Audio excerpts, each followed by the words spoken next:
ದೇವಲೋಕದವರಿಗೂ ಬಸವಣ್ಣನೇ ದೇವರು, ದೇವಲೋಕದವರಿಗೂ ಬಸವಣ್ಣನೇ ದೇವರು, ಮರ್ತ್ಯಲೋಕದವರಿಗೂ ಬಸವಣ್ಣನೇ ದೇವರು, ಮರ್ತ್ಯಲೋಕದವರಿಗೂ ಬಸವಣ್ಣನೇ ದೇವರು, ನಾಗಲೋಕದವರಿಗೂ ಬಸವಣ್ಣನೇ ದೇವರು, ನಾಗಲೋಕದವರಿಗೂ ಬಸವಣ್ಣನೇ ದೇವರು, ಮೇರುಗಿರಿ ಮಂದರಗಿರಿ ಮೊದಲಾದವೆಲ್ಲವಕ್ಕೂ ಬಸವಣ್ಣನೇ ದೇವರು, ಮೇರುಗಿರಿ ಮಂದರಗಿರಿ ಮೊದಲಾದವೆಲ್ಲವಕ್ಕೂ ಬಸವಣ್ಣನೇ ದೇವರು, ದೇವಲೋಕದವರಿಗೂ ಬಸವಣ್ಣನೇ ದೇವರು.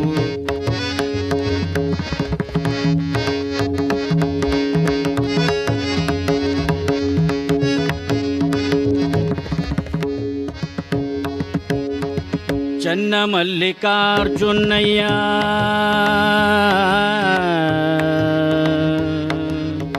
ಚನ್ನಮಲ್ಲಿಕಾರ್ಜುನಯ್ಯ ನಿಮಗೂ ನಮಗೂ, ಚನ್ನಮಲ್ಲಿಕಾರ್ಜುನಯ್ಯ ನಿಮಗೂ ನಮಗೂ, ನಿಮ್ಮ ಶಿವಶರಣರಿಗೂ ಬಸವಣ್ಣನೇ ದೇವರು, ನಿಮ್ಮ ಶಿವಶರಣರಿಗೂ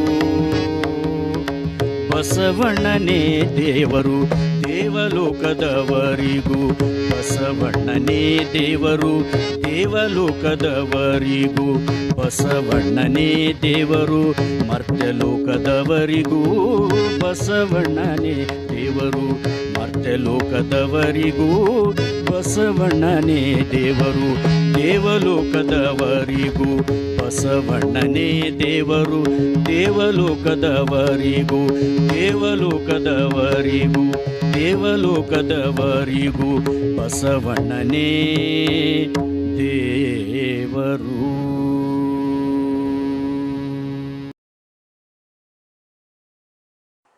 ಓಂ ಶ್ರೀ ಗುರು ಬಸವಲಿಂಗಾಯ ನಮಃ. ಸಕಲರಿಗೂ ಶರಣು ಶರಣಾರ್ಥಿಗಳು. ಪ್ರಥಮದಲ್ಲಿ ಪರಮ ಪೂಜ್ಯ ಶ್ರೀಮನ್ನಿರಂಜನ ಪ್ರಣವ ಸ್ವರೂಪಿ ಗುರುಬಸವ ಮಹಾಸ್ವಾಮಿಗಳು ಬೀಳೂರಿವರನ್ನು ಹೃದಯ ಮಂದಿರದಲ್ಲಿ ಸ್ಮರಿಸಿಕೊಂಡು ಅವರ ಪವಿತ್ರ ಚರಣಾರವಿಂದಗಳಿಗೆ ಪಡಮುಡುತ್ತಾ ಬಸವಾದಿ ಶರಣರ ಪಾದಪದ್ಮಗಳಿಗೆ ನಮಿಸುತ್ತಾ ಸಕಲರಿಗೂ ಶರಣು ಶರಣಾರ್ಥಿಗಳನ್ನು ಹೇಳುತ್ತೇನೆ.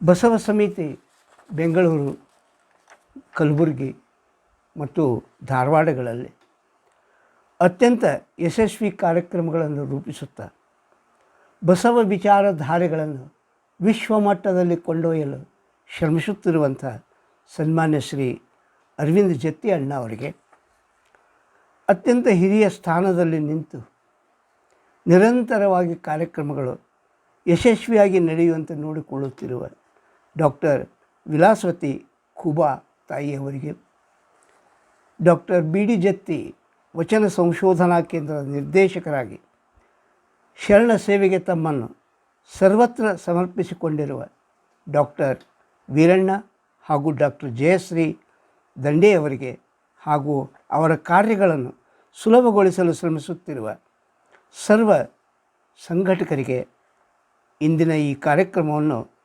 ವೀಕ್ಷಿಸುತ್ತಿರುವ ತಮಗೆಲ್ಲರಿಗೂ ಕೂಡ ಶರಣು ಶರಣಾರ್ಥಿಗಳು. ಇಂದು ಪರಮ ಪೂಜ್ಯ ಶ್ರೀಮನ್ನಿರಂಜನ ಪ್ರಣವ ಸ್ವರೂಪಿ ಗುರುಬಸವ ಮಹಾಸ್ವಾಮಿಗಳು ಬೀಳೂರು ಇವರ ಕುರಿತಾಗಿ ನುಡಿ ಸೇವೆಯನ್ನು ಸಲ್ಲಿಸಬೇಕಾಗಿದೆ. ಮೊಗ್ಗೆಯ ಮಾಯಿದೇವ ಹೇಳಿರುವಂತೆ ಮಹಾತ್ಮರಂ ನೆನೆಯುವುದೇ ಘನಮುಕ್ತಿ ಪದಂ, ಮಹಾತ್ಮರಂ ನೆನೆಯುವುದೇ ಘನಮುಕ್ತಿ ಪದಂ. ಇಂದು ಅಂತಹ ಮಹಾತ್ಮರನ್ನು ಕುರಿತು ಮಾತುಗಳನ್ನು ಹಂಚಿಕೊಳ್ಳುವ ಸೌಭಾಗ್ಯ ನನ್ನದಾಗಿದೆ.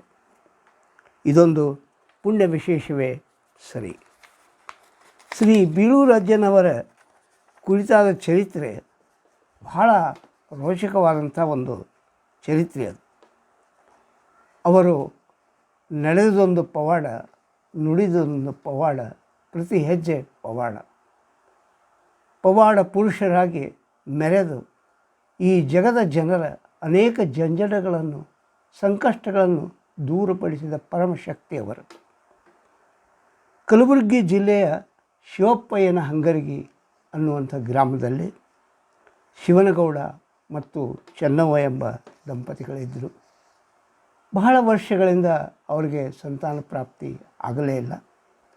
ಸಿಂದಗಿಯ ವಿರಕ್ತ ಮಠದ ಅಂದಿನ ಶ್ರೀಗಳಾಗಿದ್ದಂಥ ಶ್ರೀ ಶಿವಕುಮಾರ ಮಹಾಸ್ವಾಮಿಗಳು ಅಲ್ಲಿಗೆ ಆಗಮಿಸಿದಾಗ ಅವರ ಮನದ ಚಿಂತೆಯನ್ನು ಅರ್ಥ ಮಾಡಿಕೊಂಡು, ನೀವು ಚಿಂತಿಸಬೇಡಿ, ನಿಮಗೆ ಸಂತಾನ ಪ್ರಾಪ್ತಿಯಾಗುತ್ತದೆ. ಆದರೆ ಒಂದು ಮಾತು, ನಿಮ್ಮ 3ನೇ ಮಗನನ್ನು ನಮ್ಮ ಶ್ರೀಮಠಕ್ಕೆ ಕೊಡಬೇಕಾಗ್ತಾಯಿದೆ ಅನ್ನುವಂಥ ಮಾತನ್ನು ಹೇಳಿದಾಗ ಅವರು ತುಂಬ ಸಂತೋಷದಿಂದ ಶ್ರೀಗಳನ್ನು ಸತ್ಕರಿಸಿ ಬೀಳ್ಕೊಟ್ಟರು. ನಂತರ ಆ ಶರಣ ದಂಪತಿಗಳಿಗೆ ಮಕ್ಕಳಾದವು. 3ನೇ ಮಗುವಾಗಿ ಜನಿಸಿದವನೇ ಜೀವಣ್ಣ. ಜೀವಣ್ಣ ಇದು ಬೀಳೂರಾಜನವರಿಗೆ ತಂದೆ ತಾಯಿಗಳ ಇಟ್ಟ ಮೊದಲಿನ ಹೆಸರು. ಕಾಲಾಂತರದಲ್ಲಿ ಬರಗಾಲ ಪ್ರಾಪ್ತಿಯಾದಾಗ ಕಲಬುರಗಿಯ ಜಿಲ್ಲೆಯ ಜನರು ಗುಳೆ ಹೊರಟರು. ಅದೇ ರೀತಿಯಾಗಿ ಚೆನ್ನವ್ವ ಮತ್ತು ಶಿವನಗೌಡ ಇವರು ಸಹ ಮಕ್ಕಳನ್ನು ಕಟ್ಟಿಕೊಂಡು ಸಿಂದಗಿಯ ಮಠಕ್ಕೆ ಬಂದರು. ಅಲ್ಲಿ ಶ್ರೀ ಕುಮಾರ ಶಿವಯೋಗಿಗಳ ಒಂದು ಆಶ್ರಯದಲ್ಲಿ ಕೆಲವು ದಿವಸ ಇದ್ದು ಬರುವಾಗ ತಮ್ಮ 3ನೇ ಮಗನನ್ನು ಮಠಕ್ಕೆ ಅರ್ಪಿಸಬೇಕು ಅಂತ ತಿಳ್ಕೊಂಡು ರಾತ್ರಿ ವೇಳೆಯಲ್ಲಿಯೇ ಶ್ರೀಗಳಿಗೆ ಆ ಮಗುವನ್ನು ಅರ್ಪಿಸಿ ನಸುಕಿನ ಜಾವದಲ್ಲಿ ಉಳಿದ ಮಕ್ಕಳನ್ನು ಕಟ್ಟಿಕೊಂಡು ಶಿವನಗೌಡ ಮತ್ತು ಚೆನ್ನವ್ವ ಅಲ್ಲಿಂದ ಹೊರಟು ಹೋದರು.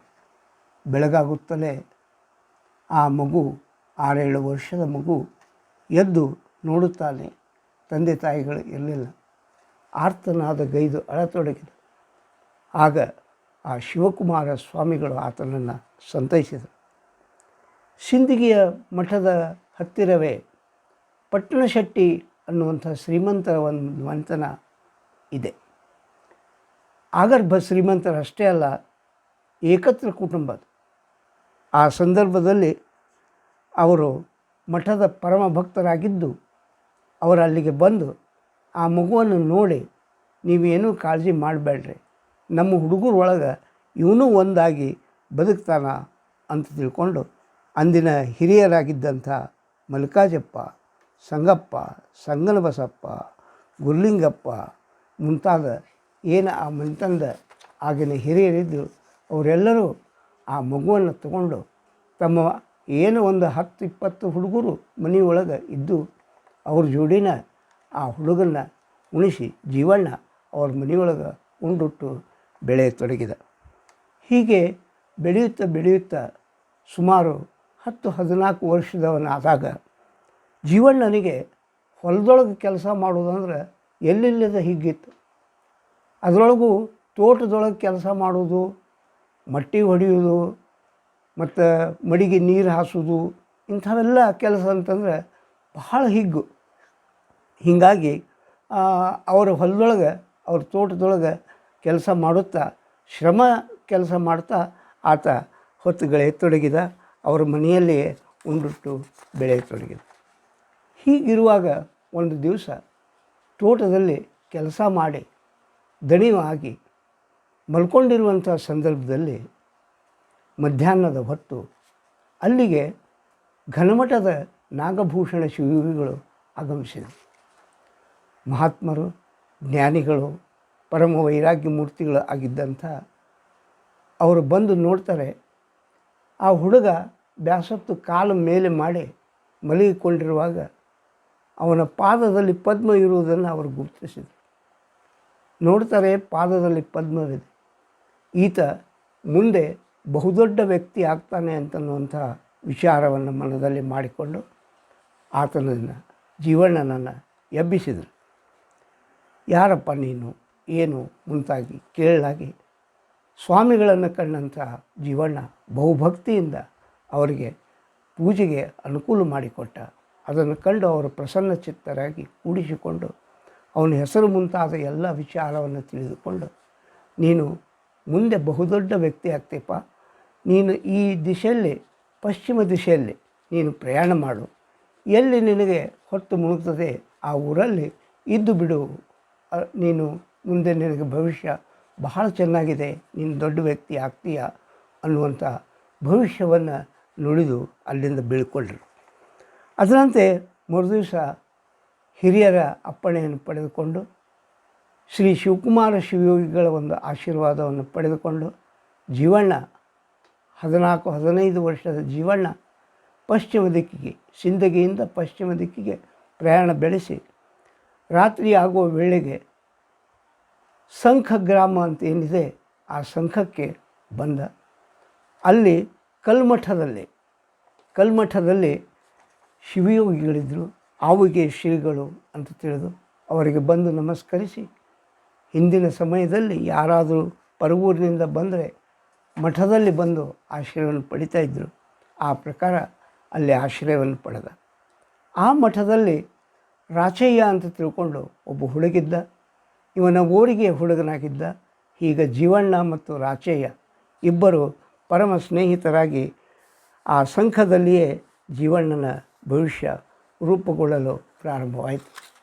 ಇಬ್ಬರಿಗೂ ಕುಸ್ತಿ ಆಡುವ ಒಂದು ಪರಿಪಾಠಿತ್ತು. ದಿನಾಲು ಗಡ್ಡಿ ಮನೆಗೆ ಹೋಗಿ ಕುಸ್ತಿ ಆಡೋದು ಮತ್ತು ತೋಟದಲ್ಲಿ ಕೆಲಸ ಮಾಡೋದು ಅಂದರೆ ಇಬ್ಬರಿಗೂ ಬಹಳ ಸಂತೋಷದ ವಿಷಯ ಆಗಿತ್ತು. ಹೀಗೆ ಈ ಜೀವಣ್ಣನ ಸ್ವಭಾವವನ್ನು ಅರ್ಥ ಮಾಡಿಕೊಂಡು ಆ ಆವುಗೆ ಶ್ರೀಗಳು ನಿನಗೆ ಜಂಗಮ ದೀಕ್ಷಾ ನೀಡಿಬಿಡ್ತೀನಪ್ಪ ಅಂತ ತಿಳ್ಕೊಂಡು ಹೇಳಿ ಕೇಳಿದಾಗ ಆಗಲ್ರಿ ಬುದ್ಧಿ ಅಂತ ತಿಳ್ಕೊಂಡು ಜೀವಣ್ಣ ಒಪ್ಕೊಂಡ. ಆ ಸಂದರ್ಭದಲ್ಲಿ ಆತನಿಗೆ ಜಂಗಮ ದೀಕ್ಷೆಯನ್ನು ನೀಡಿ, ಇಂದಿನಿಂದ ನೀನು ಜೀವಣ್ಣ ಅಲ್ಲ ಗುರುಬಸವಾರ್ಯ ಅಂತ ತಿಳ್ಕೊಂಡು ಹೊಸ ಅಭಿಧಾನವನ್ನು ನೀಡಿ ಆತನನ್ನು ಜಂಗಮನನ್ನಾಗಿ ಮಾಡಿದರು ಆವಿಗೆ ಶ್ರೀಗಳು. ಇದಾದ ನಂತರ ಒಂದು ದಿವಸ ಅವರ ಜೀವನದ ಒಂದು ಮಹತ್ತರ ಘಟನಾ ನಡೀತು.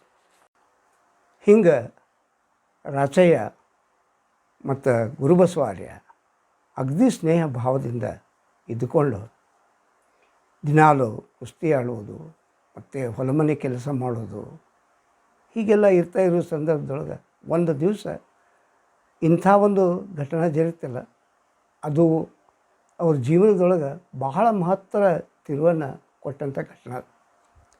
ಗುರುಬಸವಾರ್ಯ ದಿನಾಲು ಕಾಲಿಗೆ ಜಂಗ ಕಟ್ಕೊಂಡು ಮನೆಗೆ ಹಿಟ್ಟಿನ ಭಿಕ್ಷಾಕ ಹೊಕ್ಕಿದ್ದ. ಹಿಂಗೆ ಹೋಗೋ ಹೊತ್ತಿನಾಗ ಹೋಗ್ಬೇಕಾದ್ರೆ ಅವ್ರು ಹೆಂಗೆ ಹೊಕ್ಕಿದ್ದ ಅಂತಂದ್ರೆ ಗುರುಬಸವಾರ್ಯ ಸೀದಾ ಮನೆ ಬಾಗಿಲಿಗೆ ಹೋಗಿ ಕೋರಾನ್ ಭಿಕ್ಷಾ ಅಂತ ಹಿಂಗೆ ಕೇಳ್ತಿದ್ದಿಲ್ಲ. ಒಂದು ಮನೆಯೊಳಗೆ ಭಿಕ್ಷಾ ನೀಡಿಕೊಂಡು ಕೂಡಲೇ ಮುಂದಿನ ಮನೆಗೆ ಹೋಗ್ಬೇಕಾದ್ರೆ ಬಾಜುಗೆ ಕಟ್ಟಿಗೆ ಜಿಗಿದು ಮುಂದಿನ ಮನೆಗೆ ಹೋಗ್ತಿದ್ರು. ಹಿಂಗೆ ಕಟ್ಟಿನಿಂದ ಕಟ್ಟಿಗೆ ಜಿಗಿದು ಮನೆಗೆ ಹೋಗ್ತಿದ್ರು. ಭಾಳ ಸ್ವಭಾವದಿಂದ ಹಂಗೆ ಆಗ್ತಿತ್ತು. ಸ್ವಾಭಾವಿಕವಾಗಿ ಮೈಯೊಳಗೆ ಉತ್ಸಾಹ ತಾರುಣ್ಯ ಆ ದೃಷ್ಟಿಯಲ್ಲಿ ಅವ್ರು ಹಾಗೆ ಹೋಗ್ತಾಯಿದ್ರು. ಇದನ್ನು ಕಟ್ಟಿ ಮ್ಯಾಗ ಒಬ್ಬವ ಗುರಪ್ಪ ಗೌಡ ಅಂತ ಕುಂತಿದ್ದ. ಅವ ನೋಡಿದೆ, ಇವ ಏನು ಸ್ವಾಮಿಯೋ ಏನು ಮಂಗ್ಯಾನೋ, ಯಾರು ಹೇಳ್ತಂದಾರ ಇದನ್ನು ಅಂದುಬಿಟ್ಟ. ಇದು ಮರ್ಮಾಘಾತವಾದಂಥ ಒಂದು ಮಾತು ಅವ್ರ ಕಿವಿಗೆ ಬಿತ್ತು. ಆವಾಗಲೇ ಅವರಿಗೆ ಮನಸ್ಸಿಗೆ ಆಘಾತ ಆದಂಗಾಗಿ ಸ್ವಲ್ಪ ಹೊತ್ತು ನಿಂತುಬಿಟ್ರು. ಇನ್ನು ಮೇಲೆ ನಾನು ಇಂಥ ಕುಚೇಷ್ಟೆಗಳನ್ನು ಬಿಟ್ಟು ಸ್ವಾಮಿಯಾಗೇ ತೋರಿಸ್ಬೇಕು ಈ ಜಗತ್ತಿಗೆ ಅನ್ನುವಂಥ ನಿರ್ಧಾರಕ್ಕೆ ಬಂದಂಥದ್ದು ಬಹಳ ಮಹತ್ವವಾದಂಥ ತಿರುವು. ಹೀಗೆ ಯಾರ್ದಾದ್ರೂ ಜೀವನದೊಳಗೆ ಒಂದು ಮರ್ಮಾಘಾತವಾದಂಥ ಒಂದು ಮಾತುಗಳನ್ನು ಕೇಳಿದಾಗ, ಘಟನೆ ಜರುಗಿದಾಗ ಅದನ್ನು ಒಂದು ವೇಳೆ ಧನಾತ್ಮಕವಾಗಿ ತಗೊಂಡ್ರೆ ಅದು ಖಂಡಿತವಾಗಿಯೂ ಅವರ ಪ್ರಗತಿಗೆ ಕಾರಣ ಆಕೈತಿ ಅಂತನ್ನುವಂಥ ಒಂದು ಘಟನೆ ಇದಾಗಿದೆ. ಮುಂದೆ ದೊಡ್ಡ ಸ್ವಾಮಿಗಳಾದಮೇಲೆ ಗುರುಬಸವಾರ್ಯ ಆ ಗುರಪ್ಪ ಗೌಡರನ್ನು ಮಠಕ್ಕೆ ಕರೆಸಿದ್ರು. ಯಾಕಪ್ಪ ಗುರಪ್ಪ ಗೌಡ, ನಾನು ಸ್ವಾಮಿ ಆಗಿನೋ ಏನಿಲ್ಲೋ ಅಂತ ಕೇಳಿದೆ. ಯಪ್ಪ ನೀವು ಇಂಥವ್ರೊಂದು ನನಗೆ ನೀವು ಸಣ್ಣವರಿದ್ದೀರಪ್ಪ, ನನಗೂ ಗುರ್ತಾಗ್ಲಾರ್ದ ಅಂದೆ. ತಪ್ಪಾತಪ್ಪ ಅಂತ ತಿಳ್ಕೊಂಡು ಆತ ಅವ್ರ ಕ್ಷಮೆಯನ್ನು ಕೇಳಿದ. ಮುಂದೆ ಅವರು, ಇಲ್ಲಪ್ಪ ನೀನು ಹಂಗೆ ಅಂದೆ ಅಂತ ತಿಳ್ಕೊಂಡನ ನಾವೊಂದು ಸ್ಥಾನಕ್ಕೆ ಬರೋಕ್ಕೆ ಸಾಧ್ಯ ಆಯ್ತು ಅಂತ ತಿಳ್ಕೊಂಡು ಹೇಳಿ ಆ ಗುರಪ್ಪಗೆ ಮತ್ತೆ ಧೋತ್ರ, ಅಂಗಿ, ಟೊಪ್ಪಿಗೆ ಎಲ್ಲ ನೀಡಿ ಆಶೀರ್ವಾದ ಮಾಡಿ ಕಳಿಸಿದ್ರು ಅನ್ನುವಂಥ ಘಟನೆ ಬರ್ತದೆ. ಹಾಗೆ ಅವತ್ತೇನು ಗುರುಬಸವಾರ್ಯನಿಗೆ ಆ ಮಾತುಗಳು ಮರ್ಮಾಘಾತವಾದಂಥ ಮಾತುಗಳು ಆಘಾತ ಕೊಟ್ಟು ಅದರಿಂದಾಗಿಯೇ ಅವರು ಒಂದು ದೊಡ್ಡ ಸ್ಥಾನಕ್ಕೆ ಇರೋಕ್ಕೆ ಕಾರಣ ಆಯಿತು ಅಂತ ಅನ್ನೋದನ್ನು ಅವ್ರ ಜೀವನದ ಒಂದು ತಿರುವು ಅಂತ ತಿಳ್ಕೊಂಡು ಹೇಳ್ಬೋದು. ಇದೇ ಸಂದರ್ಭದಲ್ಲಿ ಅವಗೆ ಶ್ರೀಗಳ ಸಂಬಂಧಿಕನಾದಂಥ ಏನು ರಾಚೆ ಇದ್ದ ಗುರುಬಸವಾರನ ಊರಿಗೆ ಹುಡುಗ, ಅವನಿಗೆ ಏನು ಮುಂದಿನ ಸ್ವಾಮಿಯನ್ನಾಗಿ ಮಾಡಬೇಕೋ ಅಥವಾ ಅತ್ಯಂತ ಶ್ರೇಷ್ಠ ಗುಣಗಳನ್ನು ಹೊಂದಿರುವಂಥ ಈ ಗುರುಬಸವಾರ್ಯನನ್ನು ಮಠಕ್ಕೆ ಬಿಡಬೇಕು ಅನ್ನುವಂಥ ಒಂದು ದ್ವಂದ್ವದಲ್ಲಿ ಅವಗೆ ಶ್ರೀಗಳು ಇದ್ದರು. ಅದನ್ನು ಅರ್ಥ ಮಾಡಿಕೊಂಡಂಥ ಗುರುಬಸವಾರ್ಯನೇ ಮುಂದಾಗಿ ರಾಚೇನನ್ನು ಕೈ ಹಿಡಿದು ಕರ್ಕೊಂಡು ಹೋಗಿ ಗುರುಗಳ ಮುಂದೆ ನಿಂತು ನಮಸ್ಕಾರ ಮಾಡಿ, ನೋಡ್ರಿ ಇವ ಎಷ್ಟೊಂದು ನಿಮ್ಮ ಸಂಬಂಧಿಕ ಮತ್ತು ನನ್ನ ಆತ್ಮೀಯ ಗೆಳೆಯ, ಈ ಮಠಕ್ಕೆ ಸ್ವಾಮಿ ಅವ ಆದರೂ ಅಷ್ಟೆ, ನಾನಾದರೂ ಅಷ್ಟೆ, ಅದಕ್ಕೆ ಈತನನ್ನೇ ಮಾಡೋದು ಯೋಗ್ಯ ಇದೆ. ಅದಕ್ಕೆ ನೀವೇನೂ ಮನುಷ್ಯನೊಳಗೆ ಯೋಚನೆ ಮಾಡಲಾರ್ದ ರಾಚಯ್ಯನನ್ನೇ ಈ ಮಠಕ್ಕೆ ಅಧಿಪತಿಯನ್ನಾಗಿ ಮಾಡಿರಿ, ಮುಂದಿನ ಸ್ವಾಮಿಯನ್ನಾಗಿ ಮಾಡಿರಿ ಅಂತ ತಿಳ್ಕೊಂಡು ಹೇಳಿದ್ದು ಕೇಳಿದಾಗ ಅವಿಗೆ ಶ್ರೀಗಳ ಸಮಸ್ಯೆ ಬಗ್ಗೆ ಅಷ್ಟೇ ಅಲ್ಲ, ಈತನ ತ್ಯಾಗ ಬುದ್ಧಿ ಎಂಥದ್ದು ಅಂತ ತಿಳ್ಕೊಂಡು ಹೇಳಿ ಅನಿಸಿ ಅವರೇನು ಮಾಡಿದರು ಅಂತಂದರೆ ಈತನಿಗೂ ಒಂದು ನೆಲೆಯನ್ನು ಒದಗಿಸಿಕೊಳ್ಳುವ ಅನ್ನುವಂಥ ದೃಷ್ಟಿಯಿಂದ ಅವಿಗೆ ಶ್ರೀಗಳು ಹೇಳಿದರು, ಇಲ್ಲಪ್ಪ ನಿನ್ನೂ ಕೈ ಬಿಡೋಂಗಿಲ್ಲ, ನಿನಗೂ ಒಂದು ಮಠ ಕೊಡ್ತೀನಿ. ಇಲ್ಲಿಂದ ಪಶ್ಚಿಮಕ್ಕೆ ಹೋದ್ರಿ ಅಂದರೆ ಬೀಳೂರು ಅಂತ ತಿಳ್ಕೊಂಡು ಊರೈತಿ, ಅಲ್ಲೇ ನಮ್ಮದೊಂದು ಶಾಖಾ ಮಠ ಐತಿ, ಅಲ್ಲೇ ಯಾರೂ ಸ್ವಾಮಿಗಳೇ ಇಲ್ಲ. ಅದಕ್ಕೆ ನೀ ಅಲ್ಲಿ ಹೋಗಿ ನೀನು ಅಧಿಪತಿಯಾಗಿ ಆ ಮಠಕ್ಕೆ ನೀರು ಇಲ್ಲೇ ರಾಚೆ ಇರಲಿ, ಇಬ್ಬರಿಗೂ ಒಂದು ನೆಲೆ ಸಿಕ್ಕಂಗೆ ಆಕೈತಿ ಅಂತ ತಿಳ್ಕೊಂಡು ಹೇಳಿದಾಗ ಆಗಲಿ ಅಂತ ತಿಳ್ಕೊಂಡು ಅವರಿಗೆ ಪಾದಕ್ಕೆ ನಮಸ್ಕಾರ ಮಾಡಿ ಮರುದಿನ ಆತ ಬೀಳೂರಿಗೆ ಹೊರಟ ಗುರುಬಸವಾರ್ಯ. ಬೀಳೂರಿಗೆ ನಾವು ಬಂದ ಮಠದ ಕೀಲಿ ತೆಗೆದು ನೋಡ್ತಾರೆ, ಒಂದೇ ಒಂದು ಕೋಲಿಯ ಮಠ ಒಂದು ಮೂಲೆಯಲ್ಲಿ ಅದು ಬಿದ್ದಿದೆ. ಇಂಥ ಮಠದೊಳಗೆ ನಾನು ಹೇಗೆ ಬದುಕುವುದು ಅನ್ನುವಂಥ ಚಿಂತೆ ಗುರುಬಸವಾರನಿಗೆ ಕಾಡಕತ್ತು. ಆವಾಗ ಯಾರೋ ಸ್ವಾಮಿಗಳನ್ನ ಕಳಿಸ್ಕೊಟ್ಟಾರಂತಾರೆ, ನೋಡರೆ ಬರೋಣ ಅಂತ ತಿಳ್ಕೊಂಡು ಊರಿನ ಪ್ರಮುಖರು ಅಲ್ಲಿ ಬರ್ತಾರೆ. ದೇವೂರ ಗುರಪ್ಪ, ಮಲ್ಲಾಬಾದಿ ಜೀವಪ್ಪ, ತಾಂಸಿ ರುದ್ರಮ್ಮ ಇಂಥವರೆಲ್ಲ ಬಂದು ನೋಡ್ತಾರೆ. ಹರೇದ ಸ್ವಾಮಿ ಬಂದಿದ್ದ, ವಿಭೂತಿ ಧಾರಣೆ ಮಾಡ್ಕೊಂಡು ಕುಂತಿದ್ದ, ಆದರೂ ಚಿಂತಾಕ್ರಾಂತನಾಗಿದ್ದ. ಇಂಥ ಮಠದಲ್ಲಿ ಹೇಗಿರುವುದು ಅಂತನ್ನುವಂಥ ಒಂದು ವ್ಯಥೆ ಆತನನ್ನು ಕಾಡ್ತಾಯಿತ್ತು. ಆವಾಗ ಆ ಊರ ಜನರೆಲ್ಲರೂ ಹೇಳಿದರು, ಸ್ವಾಮಿಗಳ ನೀವಂತಾರೆ ನಮ್ಮ ಊರಿಗೆ ಬಂದಿರಿ, ನೀವು ನಮ್ಮ ಸ್ವಾಮಿಗಳು ದೊಡ್ಡ ಸ್ವಾಮಿಗಳು ಕಳಿಸಿಕೊಟ್ಟಾರೆ, ನೀವು ನಮ್ಮ ಜೋಡಿ ಇದ್ದು ಬಿಡ್ರಿ, ನಾವೆಲ್ಲ ನಿಮ್ಮದು ಕಾಳಜಿ ಮಾಡ್ತೀವಿ, ನಿಮ್ಮ ಯೋಗಕ್ಷೇಮ ನೋಡ್ತೀವಿ, ಏನೂ ವಿಚಾರ ಮಾಡೋಕ್ಕೆ ಹೋಗಬೇಡ್ರಿ ಅಂದಾಗ ಗುರುಬಸವಾರನಿಗೆ ಎಷ್ಟೋ ಧೈರ್ಯ ಬಂತು. ಮುಂದೆ ಬರ್ಬರ್ತಾ ಹಾಗೆ ಇರ್ತೊಡಗಿದ್ರು. ಆ ಹೇಳಿದ ಪ್ರಕಾರ ಊರು ಜನ ಅವ್ರನ್ನ ಪ್ರತಿನಿತ್ಯ ಒಬ್ಬೊಬ್ಬರ ಮನೆಗೆ ಊಟಕ್ಕೆ ಕರೆಯೋದು. ಅದರಲ್ಲಿಯೂ ತಾಂಸಿ ರುದ್ರಮ್ಮ ತಾಯಿಗಿಂತಲೂ ಹೆಚ್ಚು ಗುರುಬಸವಾರನನ್ನು ಜೋಪಾನ ಮಾಡಿದರು. ಅವ್ರ ಮೆಂತನಕ್ಕೆ ಇಂದಿಗೂ ಅವರ ಆಶೀರ್ವಾದ ಲಭಿಸಿದೆ. ಹಾಗೆ ಜನರ ಮಧ್ಯದಲ್ಲಿ ಜನರ ಮಗನಾಗಿ ಬೆಳೆದಂಥ ಗುರುಬಸವಾರ್ಯ ತಾರುಣ್ಯದಲ್ಲಿ ಅವರಿಗೆ ಈಜುವುದು ಅಂತಂದ್ರೆ ಬಹಳ ಹಿಗ್ಗಿತ್ತು. ಮತ್ತು ಇನ್ನೊಂದು ಅಂತಂತಂದ್ರೆ ಹವ್ಯಾಸ ಅಂತಂದ್ರೆ ಎಲ್ಲರೇ ಬಯಲಾಟ ನಡೆದು ಅಂತಂತಂದ್ರೆ ಆ ಗೆಳೆಯರಿದ್ದರು, ಒಂದು ಊರಿಗೆ ಹುಡುಗರಿದ್ದರು, ಒಂದು 5-6 ಮಂದಿ. ಅವ್ರನ್ನ ಕರ್ಕೊಂಡು ಬಯಲಾಟ ನೋಡೋಕೆ ಹೋಗ್ತಾಯಿದ್ರು. ಊರೂರಿಗೆ ಹೋಗೋದು. ಮತ್ತು ಬಯಲಾಟ ಭಾಳ ಚಂದ ಇತ್ತು ಅಂತಂದ್ರೆ ಆ ಮ್ಯಾಲೆ ಹೋಗಿ ನಿಂತು ತಾವು ಹಾಡೋಕ್ಕೆ ಶುರು ಮಾಡಿಬಿಡ್ತಿದ್ರು. ಹಾಗೆ ಗಾನಲೋಲ, ಒಂದು ಸಂಗೀತದ ಬಗ್ಗೆ, ಒಂದು ಕಲೆಯ ಬಗ್ಗೆ ಇರುವಂಥ ಆಸಕ್ತಿ. ಅಂಥ ಸಂದರ್ಭದಲ್ಲೇನ ಕೌಜಲಿಗೆ ನಿಂಗವ್ವ ಆಗ ಅಟ್ಟ ಏರಿದ್ಲು.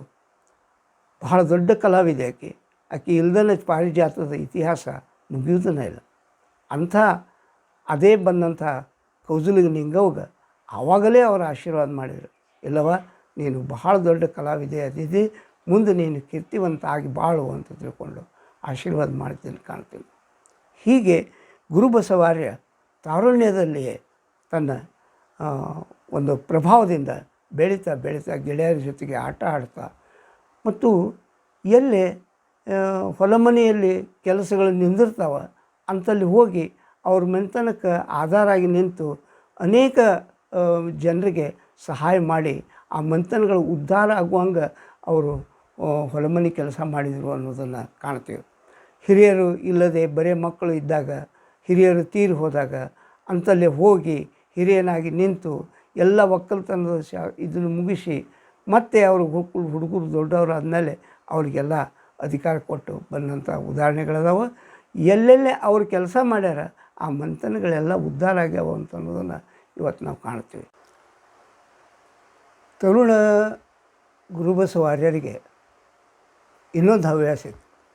ಅವರು ಮಹಾ ಈಜುಗಾರರವರು. ಈಜುವುದು ಅಂತಂದ್ರೆ ಮೈ ಹೋಗ್ತಿತ್ತು. ಅವರು ಹೆಂಗೆ ಈಜ್ತಿದ್ರು ಅಂತ ಅನ್ನೋದು ಭಾಳ ವಿಶೇಷ ಐತದು. ಏನು ಮಾಡ್ತಿದ್ರು ಅಂತಂದ್ರೆ ಅಲ್ಲಿ ಒಂದು ದೊಡ್ಡ ಬಾವಿ ಐತಿ.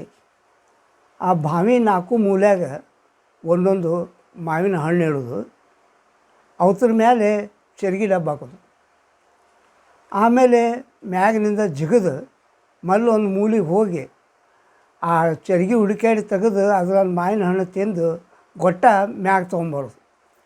ಅದನ್ನ ತೋರಿಸಿ ಅದನ್ನ ಒಗೆದು ಮತ್ತೊಂದು ಮೂಲಿಗೆ ಹೋಗೋದು. ಹಿಂಗೆ 4 ಮೂಲಿಗೆ ಹೋಗಿ ಒಳಗಿದ್ದಂಥ ಮಾವಿನ ಹಣ್ಣು, ಚರಿಗ್ಯಾಗಿದ್ದಂಥ ಮಾವಿನ ಹಣ್ಣು ತಿಂದು ಗೊಟ್ಟ ಮ್ಯಾಲೆ ತರುವಂಥ ಒಂದು ಸಾಹಸದ ಕೆಲಸ ಮಾಡ್ತಿದ್ರು. ಜನರೆಲ್ಲ ಇದನ್ನು ನೋಡಿ ಭಾಳಷ್ಟು ಸಂತೋಷ ಪಡ್ತಿದ್ರು. ಒಂದು ದಿವಸ ಇಂಥ ಸಾಹಸ ಕೆಲಸ ಮಾಡೋ ಹೊತ್ನ್ಯಾಗ ಅಲ್ಲಿ ಊರಾನ ಹಿರಿಯ ಮನುಷ್ಯ ಒಬ್ಬ ಮಲ್ಲನಗೌಡ ಅಂತೇಳಿ ಅವ ಬಂದು ನೋಡಿದ. ಅವ್ನು ಭಾಳ ಕೆಟ್ಟ ಅನಿಸ್ತು. ಇಂಥ ಸ್ವಾಮಿಗಳದಾರ, ಇಂಥವ್ರು ನಾವು ಕಳ್ಕೊಬಾರ್ದು ಅಂತ ತಿಳ್ಕೊಂಡು ಮ್ಯಾಗ ಬಂದು ಕೂಡಲೇನ ಮಲ್ಲ ಅವ್ರನ್ನ ಕರ್ಕೊಂಡು ಹೋಗಿ ಕುಂತು, ಯಪ್ಪ ಇನ್ನೊಮ್ಮೆ ಇಂಥ ಸಾಹಸ ಮಾಡೋದಿಲ್ಲ ಅಂತ ನನಗೆ ವಚನ ಕೊಡ್ರಿ ಅನ್ನು. ಭಾಳ ಅಪರೂಪಕ್ಕೆ ನಮಗೊಬ್ಬರು ನೀವು ಇಂಥ ತರುಣ ಸ್ವಾಮಿಗಳು ಸಿಕ್ಕಿರಿ, ನಿಮ್ಮನ್ನು ಕಳ್ಕೊಳಕ್ಕೆ ನಾವು ತಯಾರಿಲ್ಲ, ದಯವಿಟ್ಟು ಇಂಥ ಸಾಹಸ ಕೆಲಸ ತಾವು ಮಾಡಬಾರ್ದು ಅಂತಂದಾಗ ಆ ಭಕ್ತರ ಕಳಕಳಿ ಮಾತು ಕೇಳಿ ಆಯ್ತಪ್ಪ ಇನ್ನೊಮ್ಮೆ ಇಂಥ ಸಾಹಸವನ್ನು ಮಾಡೋದಿಲ್ಲ ಅಂತ ಅವರು ವಚನ ಕೊಟ್ಟರು ಅಂತ ನಾವು ಕಾಣ್ತೀವಿ. ಹೀಗೆ ಉತ್ಸಾಹದ ಬುಗ್ಗೆಯಾಗಿದ್ದರು ಬೀಳೂರ ಗುರುಬಸವಾರ್ಯರು. ಆ ಸಮಯದಲ್ಲಿ ಬರ್ಬರ್ತ ಜನ ಅವರಲ್ಲಿ ಒಂದು ವಿಶೇಷ ಶಕ್ತಿಯನ್ನು ಗುರುತಿಸಲಿಕ್ಕೆ ಪ್ರಾರಂಭ ಮಾಡಿದರು. ಅವರು ಮಾತಾಡಿದ್ದೆಲ್ಲ ಖರೆ ಬರ್ತಾವ, ವಾಕ್ಸಿದ್ಧಿ ಐತಿ ಇವರಿಗೆ ಅನ್ನೋದು ಗುರ್ತಾಕತ್ತೆ. ಒಂದು ಸಲ ಬಾಳವ್ವ ಅಂತ ಅನ್ನುವಾಕಿದ್ದು ಎಮ್ಮೆ ರಕ್ತ ಹಿಡಿತೈತೆ. ಇವರು ಆ ಓಣ್ಯಾಗ ಹಾದು ಬರ್ತಿದ್ರು. ಆಕೆ ಏನು ಅನಿಸ್ತಲ್ಲ ಬಂದು ಪಾದಕ್ಕೆ ನಮಸ್ಕಾರ ಮಾಡಿ, ಯಪ್ಪ ನನ್ನ ಎಮ್ಮೆ ರಕ್ತನ ಹಿಂಡಾಕತೈತೆ ನೋಡ್ರಿ ಅಂತ ತಿಳ್ಕೊಂಡಂತಾನೆ. ಹಂಗಾರೆ ಮಠಕ್ಕೆ ಬಾ, ಪ್ರಸಾದ ಕೊಡ್ತೀನಿ, ಹೋಗಿ ಹಚ್ಚು, ಎಲ್ಲ ಆರಾಮಾಕತಿ ಅಂತಾನೆ. ಹ್ಞೂನ್ರಿಪ್ಪ ಅಂತಂದು ಹಂಗೆ ಅವ್ರ ಬೆನ್ನ ಮಠಕ್ಕೆ ಹೋಗಿ ಅವ್ರು ಕೊಟ್ಟು ಪ್ರಸಾದ ತಂದು ಹಚ್ಚಿಲ್ಲು. ಅದು ರಕ್ತ ಹಿಂಡೋದು ಬಿಟ್ಟು ಮತ್ತು ಯಥಾ ಪ್ರಕಾರ ಹಾಲು ಕೊಡಾಕತ್ತೆ. ಇದು ಎಲ್ಲರಿಗೂ ಸ್ವಲ್ಪ ಗುರ್ತಾಕತ್ತೆ. ಇನ್ನೊಂದು ಸಲ ಏನಾಗಿತ್ತು ಅಂದ್ರೆ ಒಂದು ಓಣ್ಯಾಗ ಹಾಲು ಬರುವ ಹೊತ್ತಿನಾಗ ಅಲ್ಲೇ ಬಗ್ಗೆ ಕಳಾಕತ್ತಿದ್ಲು. ಎದಕ್ಕೆ ಕಳ್ತಾಳ ಅಂತ ತಿಳ್ಕೊಂಡು ಹೋಗಿ ನೋಡಿದಾಗ ಏನಾಯ್ತು ಅಂತ ಕೇಳಿದ್ರು. ಯಪ್ಪ ಆಕಳು ಸತ್ತು ಬಿದ್ದೈತ್ರಿ, ಹೆಂಗೆ ಮಾಡ್ರಿ, ಇದ್ರ ಮ್ಯಾಗ ನಾನು ಜೀವನ ಇತ್ತು ಅಂತನಾಗತ್ತೆ. ಅಂಗಣ ಅವ್ರಂದ್ರೆ ಹಂಗೇನು ಸತ್ತಿಲ್ಲ, ಅದು ಸತ್ತಾಗತ್ತೆ ಬಿದ್ದೈತೆ ಅಷ್ಟಕ್ಕರೆ, ಅಲ್ಲೇನು ಇನ್ನೂ ಮಠಕ್ಕೆ ಹಾಲು ಅದು ಕೊಡ್ಬೇಕಾದ್ರೆ ಅಲ್ಲೇನು ಸಾಯ್ತೈತದು ಅಂತಂದು ತಮ್ಮ ಕೈಯಂದು ಬೆತ್ತದಿಂದ ಹೇಳು ಅಂತ ತಿಳ್ಕೊಂಡು ಎದ್ಕೊಳ್ಳೇನ ಅದು ಚಟಪಟ ಜಾಡಿಸ್ಕೊಂಡು ಮಕ್ಕೊಂಡವ್ರು ಎದ್ದು ಹೆಂಗೆ ಕುಂಡಿರ್ತಾರೆ ಹಂಗೆ ಎದ್ದು ಕುಂತು. ಇವು ಎಲ್ಲ ಘಟನೆಗಳು ನಡೆದ ಕೂಡಲೇನ ಜನರಿಗೆ ಅವರಲ್ಲಿ ಭಾಳಷ್ಟು ಭಯ ಭಕ್ತಿ ಹುಟ್ಟಾಕತ್ತೆ. ಮಠಕ್ಕೆ ಜನರು ತಮ್ಮ ಅನೇಕ ಸಂಕಷ್ಟಗಳನ್ನು ತಂದು ಹೇಳಿ ಪರಿಹಾರ ಮಾಡಿಕೊಳ್ಳುವಂಥ ಒಂದು ಇದು ನಡೀತು. ಒಮ್ಮೆ ದೇವಪ್ಪ ಕಾಯತಂತ ಆ ಊರಾಗ ಅವ ಗಣಾರಾಧನೆ ಮಾಡಿಸ್ಬೇಕು ಮಠದಾಗ ಅಂತ ತಿಳ್ಕೊಂಡು ಒಂದು 20-25 ಮಂದಿಗೆ ಊಟಕ್ಕೆ ಹೇಳಿ, ಯಪ್ಪ ಗಣಾರಾಧನೆ ಮಾಡಿಸ್ತೀನಿ, ಯಾಕೋಲ್ಲಪ್ಪ ಮಾಡಿಸು ಅಂತ ತಿಳ್ಕೊಂಡು ಗುರುಬಸವಾರ್ಯರು ಹೇಳಿದರು. ಸ್ವಾಮಿಗಳು ಹೇಳ್ಯಾರ ಅಂತ ತಿಳ್ಕೊಂಡು ಮಾಡಿಸಿದ. ಆದರೆ ಮಜಾ ಏನಾಯ್ತಂದ್ರೆ ಮಧ್ಯಾಹ್ನದ ವೇಳೆ ಆಗಿತ್ತು. ಇನ್ನೇನು ಆ ಗಣಾರಾಧನೆ ಪ್ರಾರಂಭ ಆಗಬೇಕು. ಆ ಹೊತ್ತಿಗೆ ಪರವೂರಿನಿಂದ ಸುಮಾರು ಒಂದು 100 ಮಂದಿ ಬಂದುಬಿಟ್ರು. ಅಜ್ಜವ್ರಿಗೆ ಒಂದು ಪ್ರತೀತಿ ಇತ್ತು, ಯಾರ ಮಠಕ್ಕೆ ಬಂದರೂ ಪ್ರಸಾದ ಮಾಡಿ ಹೋಗಬೇಕು ಅಂತನ್ನುವಂಥದ್ದು. ಅವಾಗ ಅವ ಕಾಯತ್ ಜೀವಪ್ಪ ಗಾಬರಾದವ, ಯಪ್ಪ ಹೆಂಗೆ ಮಾಡಲಿ ಅಂತಂದು. ನೀ ಏನಿಲ್ಲ ಕೈ ಮುಕ್ಕೊಂಡು ಸುಮ್ಮನೆ ನೀ ಅಂತಂತಂದು ಅಂದರು. ಅವರು 100 ಮಂದಿ ಬಂದ ಕೂಡಲೇ ಬರ್ರಿ ಯಾವ್ರು ಅವರು ಏನು ಎಲ್ಲ ಇವು ಕ್ಷಮಿಸ ಕೈ ಕಾಲು ಮುಖ ತಕ್ಕೊಳ್ರಿ, ಗಣಾರಾಧನೆ ಐತಿ, ಪ್ರಸಾದ ಸೇವನೆ ಮಾಡಿ. ಎಲ್ಲರೂ ಮುಖ ತಕ್ಕೊಂಡು ಬಂದು ಸಾಲಕ್ಕೆ ಕುಂತರು. ಅವ ಜೀವಪ್ಪ ಕಾಯತ್ ಕೈ ಮುಕ್ಕೊಂಡು ಮೂಲ್ಯಾಗ ನಿಂತು ಬಿಟ್ಟವ, ಏನು ಮಾಡ್ತೀರಿ ಮಾಡ್ರಪ್ಪ ಅಂತ.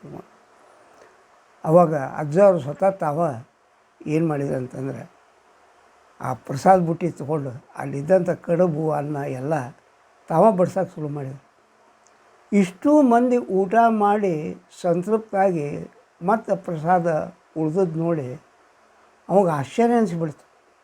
25 ಮಂದಿಗೆ ಮಾಡಿಸಿದಂಥ ಊಟ 100 ಮಂದಿ ಊಟ ಮಾಡ್ತಾರಂದ್ರೆ ಅಜ್ಜವ್ರ ಹಸ್ತರೇ ಎಂಥದ್ದು ಅನ್ನುವಂಥದ್ದು ಅಲ್ಲಿ ಗಮನಕ್ಕೆ ಬಂದಾಗ ಪಾದಕ್ಕೆ ಬಿದ್ದು ನಮಸ್ಕಾರ ಮಾಡಿದೆ. ಮತ್ತು ಇದು ಎಲ್ಲ ವಾಹಿನಿ ಎಲ್ಲ ಕಡೆ ಹರಡಾಕತ್ತು. ಹೀಗಾಗಿ ಅಪ್ಪುಗಳ ಹಂತಕ್ಕೆ ಭಾಳಷ್ಟು ಜನ ತಮಗೆ ಆದಂಥ ಸಂಕಷ್ಟಗಳನ್ನು ಹೇಳ್ಕೊಳಕ್ಕೆ, ಅದಕ್ಕೆ ಪರಿಹಾರ ಕಂಡುಕೊಳ್ಳೋಕೆ ಬರೋಕ್ಕೆ ಶುರು ಮಾಡಿದರು. ಮುಂದೆ ಒಂದು ಸಲ ಹಿಂಗೆ ಗಣಾರಾಧನೆ ನಡೆದಿತ್ತು ಮಠದೊಳಗೆ, ದೊಡ್ಡ ಗಣಾರಾಧನೆ. ಅಲ್ಲಿ ನೋಡಬೇಕು, ಬೇಲೂರು ಮಠದಾಗ ಗಣಾರಾಧನೆ ಆ ಊರಾಗ ಅಂತಂತಂದ್ರೆ ಮಾಲ್ಯಾಗ ತುಪ್ಪ ಒಗರಾಳಿಲೇ ನೀಡ್ತಾರೆ. ಆ ರೀತಿ ಗಣಾರಾಧನೆ ಅಲ್ಲಿ. ಅಂಥ ಒಂದು ಗಣಾರಾಧನೆ ಮಠದಾಗ ನಡೆದ ಹೊತ್ತಿನಾಗ ಸುಮಾರು 500 ಮಂದಿದು ಊಟದ ವ್ಯವಸ್ಥೆ ಅದು. ತಂದು ತುಪ್ಪ ಆಗಿಬಿಡ್ತದೆ. ಆದ ಕೂಡಲೇ ಯಪ್ಪ ಹಿಂಗೆ ರೀ ತುಪ್ಪ ಆಗೈತಿ ಅಂತ ತಿಳ್ಕೊಂಡು ಬಂದು ಹೇಳಿದರು. ಹೇಳಿದ ಕೂಡಲೇ ಅಲ್ಲೇನಾಕತ್ತೆ ನಾ ಬರ್ತೀನಿ ನಡಿ ಅಂತಂದು ಒಳಗೆ ಹೋಗಿ ಅಲ್ಲಿ ಕೊಡಗೋಳ ತಮ್ಮ ಬಲಗಾಲ ಹಿಂಗೆ ಮುಟ್ಟಿದ್ರು. ಇದ್ರಾಗೈತೆ ನೋಡಿ ತುಪ್ಪ ನೀರು ಅಂತ ತಿಳ್ಕೊಂಡು ಅಂದರು. ನೋಡ್ತಾರೆ ಅದೆಲ್ಲ ತುಪ್ಪನ ಇತ್ತು. ಏನು ಅವ್ರ ಪಾದ ಸ್ಪರ್ಶನ ಇಂಥದ್ದು ಹಿಂಗೆ ಪಂಚಪುರುಷ ಅವ್ರದ್ದಾಗಿತ್ತು. ಅವ್ರಿಗೆ ವಾಕ್ ಸಿದ್ಧಿಯಾಗಿತ್ತು. ಪಾದಸ್ಪರ್ಶ, ಹಸ್ತಸ್ಪರ್ಶ, ತ್ವಚಸ್ಪರ್ಶ, ನೇತ್ರಸ್ಪರ್ಶ ಎಲ್ಲ ಎಲ್ಲ ಎಲ್ಲ ಏನಾಗಿತ್ತು ಪರುಷಮಯ. ಅವ್ರು ಮುಟ್ಟಿದ್ದೆಲ್ಲ ಚಿನ್ನ ಆಗುವಂಥ ಸಂದರ್ಭ.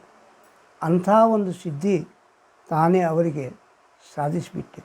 ಇದಕ್ಕೆಲ್ಲ ಕಾರಣ ಏನು ಅಂದರೆ ಅವರ ನೈಷ್ಠಿಕ ಬ್ರಹ್ಮಚರ್ಯ. ಅವರು ಬ್ರಹ್ಮಚರ್ಯ ಪಾಲಕರಾಗಿದ್ದರು. ಅತ್ಯಂತ ನಿಷ್ಠೆಯಿಂದ ಬ್ರಹ್ಮಚರ್ಯ ಪಾಲನೆಯನ್ನು ಮಾಡ್ತಾ ಇರುವಂಥದ್ದು ಅವರಿಗೆ ಆ ವಿಶೇಷ ಶಕ್ತಿಯನ್ನು ಕೊಟ್ಟಿತ್ತು ಅಂತ ಅನ್ನೋದನ್ನು ನಾವು ಕಾಣ್ತೇವೆ. ಒಂದು ಸಲ ಹಿಂಗೆ ಏನಾಯ್ತು ಅಂತಂದರೆ, ಇವರು ಸ್ವಾಮಿಗಳದು ಪ್ರಸಿದ್ಧಿ ಭಾಳ ಹರಡಾಕತ್ತಿದ ಕೂಡಲೇ ಕೆಲವು ಮಂದಿ ವಿನಾಕಾರಣ ಶತ್ರುಗಳಂತ ಇರ್ತಾರೆ. ಅವ್ರು ಯಾಕೆ ಶತ್ರುಗಳು ಹಾಕಾರ ಅಂದ್ರೆ ಕಾರಣ ಇರೋಂಗಿಲ್ಲ, ಸುಮ್ಮನೆ ದ್ವೇಷಿಸೋಕೆ ಶುರು ಮಾಡ್ತಾರೆ. ಹಂಗೆ ಆ ಊರಾಗ ಒಬ್ಬವ ಗಣಪ ಅಂತಿದ್ದ. ಅವನ ಹೆಸರು ಗಣಪ, ಅಡ್ರೆಸ್ರೇನು ಅದು ಅಷ್ಟು ಸ್ಪಷ್ಟ ಇಲ್ಲ, ಗಣಪ ಅವನ ಹೆಸರು. ಅವ ಏನು ಮಾಡಿದ ಅಂತಂದ್ರೆ, ಈ ಸ್ವಾಮಿ ಇಷ್ಟು ತರುಣದನ, ಎಲ್ಲರ ಜೋಡಿ ಓಡಾಡ್ತಾನೆ, ಹೋಗಿ ನಾಟಕ ನೋಡ್ತಾನೆ, ಅದೇ ಹಂಗೆ ಬ್ರಹ್ಮಚಾರಿ ಇವ ಅಂತ ತಿಳ್ಕೊಂಡು ವಿಚಾರಕ್ಕೆ ಬಿದ್ದ. ಅವ ಏನು ಮಾಡಿದ, ಇವನು ಬ್ರಹ್ಮಚರ್ಯವನ್ನು ಒಂದು ಪರೀಕ್ಷೆ ಮಾಡಿಬಿಡೋಣ ಅಂತ ತಿಳ್ಕೊಂಡು ಒಬ್ಬಾಕೆ ಚೆನ್ನವ್ ಅನ್ನುವಂಥ ಚೆಲುವಿನ ತಯಾರು ಮಾಡಿದ. ನಿನಗೆ ಬಂಗಾರ ಸರ ಮಾಡಿಸ್ಕೊಡ್ತೀನಿ, ನೀವು ಹೋಗಿ ಆ ಸ್ವಾಮಿ ಎಷ್ಟರ ಮಟ್ಟಿಗೆ ಬ್ರಹ್ಮಚಾರಿ ಅದಾನ ಅನ್ನೋದು ನೋಡಿಬಿಡ್ಬೇಕು. ನಿನ್ನ ಚೆಲುವಿನ ಮುಂದೆ ಅವನದಂಥ ಬ್ರಹ್ಮಚರ್ಯ, ನೀವು ಹೋಗು ಅಂತ ತಿಳ್ಕೊಂಡು ಹಿಂಗೆ ಆಕೆನ ಪ್ರೇರೇಪಿಸಿ. ಮಠದಾಗ ಗುರುಗಳು ಒಬ್ಬರು ಮಲ್ಕೊಂಡಿದ್ದು ಸಮಯ, ಮಧ್ಯಾಹ್ನ ಸಮಯ. ಅಂಥ ಹೊತ್ತಿನಾಗ ಚೆನ್ನವ್ವ ಬಂದು ನಮಸ್ಕಾರ ಮಾಡಿದ್ಲು, ಪಾದ ಮುಟ್ಟಿದ್ಲು. ಪಾದ ಸೇವಾ ಮಾಡ್ತೀನಿ ರೀ ಅಂತ ತಿಳ್ಕೊಂಡು ಪಾದ ಒತ್ತಿದ್ಲು. ಆದರೆ ಆಕೆಯ ಒಂದು ವಿಚಿತ್ರ ವರ್ತನೆಯನ್ನು ನೋಡಿ ಗುರುಬಸವಾರ್ಯರಿಗೆ ಭಾಳ ಸಿಟ್ಟು ಬಂತು.